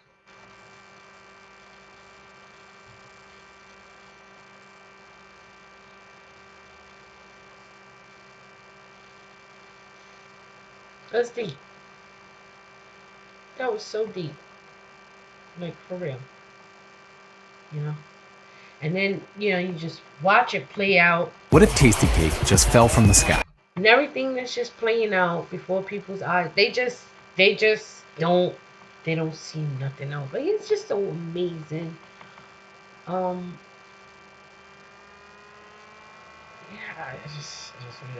France decided the French colonies of Africa to become in the 1950s and 60s, France decided the French colonies of Africa to become independent. Although the Paris government accepted formal declarations of independence, it called on African countries to sign a so-called Pact for the Continuation of Colonization. They agreed to introduce the French colonial currency FCFA franc for the French colonies in Africa, to maintain the French schools and military system, and to establish French as an official language. The CFA franc is the denomination of the common currency of 14 African countries members of the franc zone. This currency, which constitutes a brake on the emergence of these countries, was created in 1945 when France ratified the Bretton Woods agreements and proceeded to implement its first declaration of parity to the International Monetary Fund (IMF). This was called Franc of the French Colonies of Africa. Since 1961, Paris has had controls over all foreign exchange reserves of Benin, Burkina Faso, Guinea-Bissau, Côte d'Ivoire, Mali, Niger, Senegal, Togo, Cameroon, Central African Republic, Chad, Congo, Equatorial Guinea and Gabon. These 14 countries are required to 85% of their foreign exchange reserves at the Banque de France in Paris. These countries are forced into a colonial tax, a tax that is based on the idea that these countries, despite having independence, owe France for the benefits of France's previous colonial rule. France also has first say over any new natural resources uncovered. Although this has been known for some time, it's just been dug up again by a German newspaper who are putting the yearly figure at $440 billion. The French government collects from its former colonies each year €440 billion of taxes. France relies on the revenues coming from Africa not to sink into economic insignificance, warns the former president Jacques Chirac. There is something almost psychopathic in the relation of France with Africa. First, France is severely addicted to looting and exploitation of Africa since the time of slavery. Then there is this complete lack of creativity and imagination of French elite to think beyond the past and tradition. Finally, France has two institutions which are completely frozen into the past, inhabited by paranoid and psychopath haut fonctionnaires, who spread fear of apocalypse if France would change, and whose ideological reference still comes from the 19th century Romanticism. They are the Minister of Finance and Budget of France and the Minister of Foreign Affairs of France. These two institutions are not only a threat to Africa, but to the French themselves.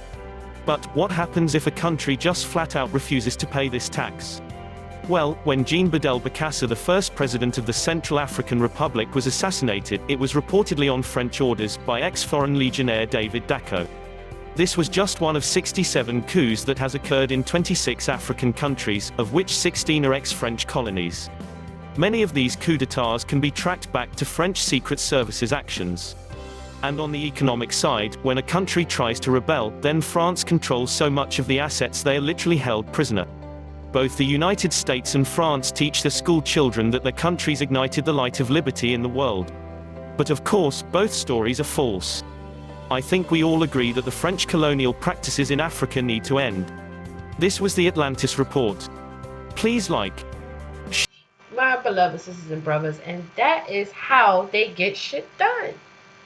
And that is how they get to hold everyone into captivity, because their armies are alliances, they're allies with one another. So they do these things and confess. That's what 83, this is what this is all about, okay, honey? Like, I cannot stress this enough. Psalms 83. Okay? Psalms. And it just Psalms 83. Let's get it. Like, when you hear this, then you begin to understand why history is so important.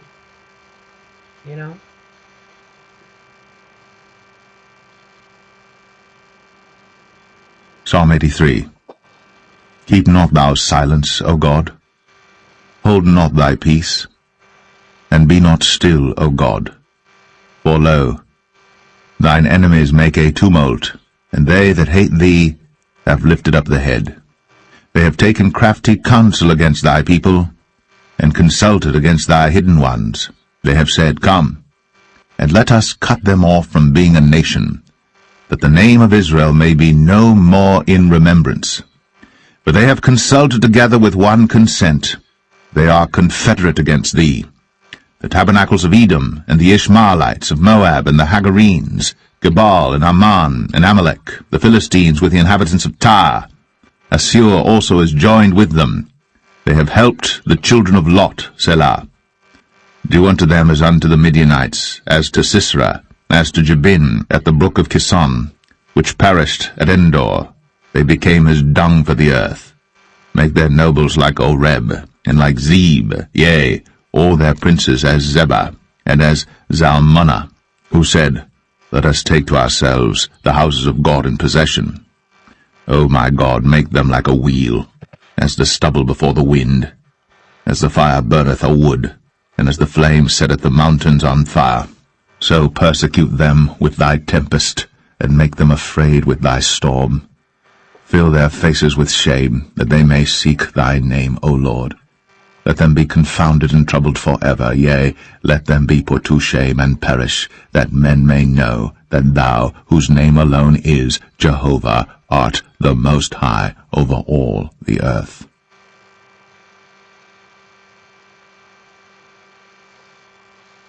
Period. Psalm 84. How amiable are thy tabernacles, O Lord of hosts! My soul longeth, yea, even fainteth for the courts of the Lord. My heart and my flesh crieth out for the living God. Yea, the sparrow hath found an house, and the swallow a nest for herself, where she may lay her young, even thine altars, O Lord of hosts, my King and my God. Blessed are they that dwell in thy house, they will be still praising thee, Selah.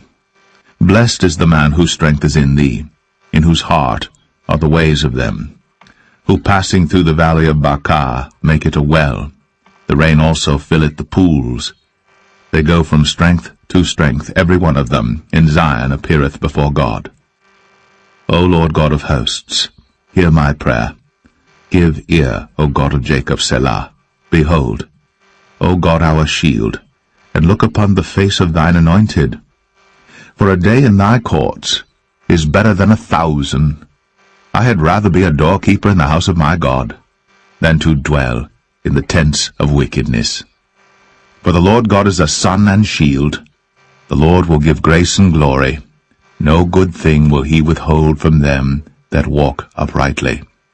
O Lord of hosts, blessed is the man that trusteth in thee. Oh my goodness. And you know something, knowledge is power. And I'm telling you right now, it is okay to use your brain. It is okay to use these tools just to sit here and just, I mean, literally go through different things, you know, different, you know, it just, it's sad. It's so sad, you know. And you just ask the simplest questions as slavery in the 21st century. India is first with 8 million. Then China, 3.6 million. Russia, wow, Russia is huge. Brazil is huge.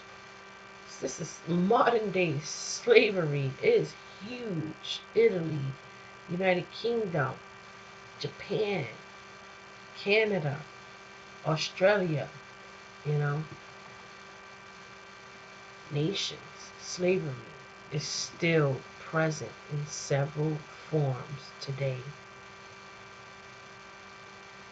And we ask ourselves, like, how did we ever get here? You know?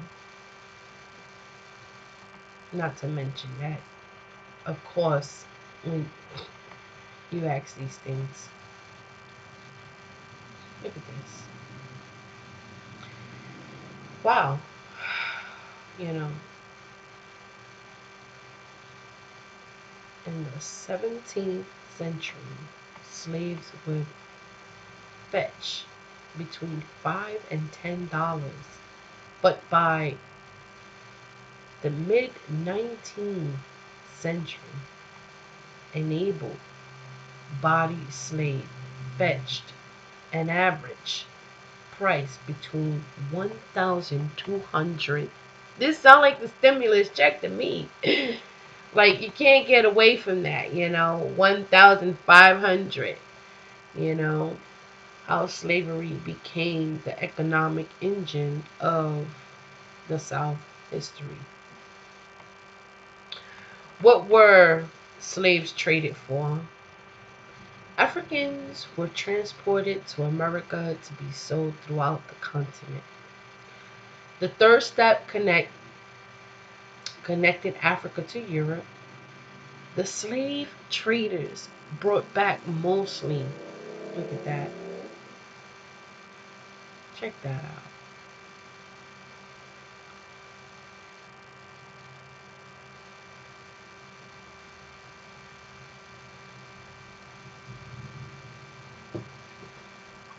And you know what? It's okay to go through this because this is history, you know, just knowing, you know, where you have to go from here, you know.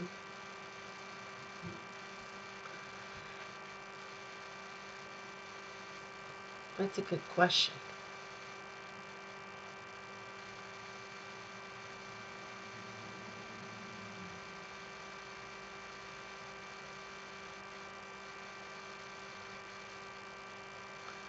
So that's another word we can go and look up. You know what I mean? Spelled as such. And you know, and that's the thing, like if we go to even just go and Google that, we will probably come up with something. You know.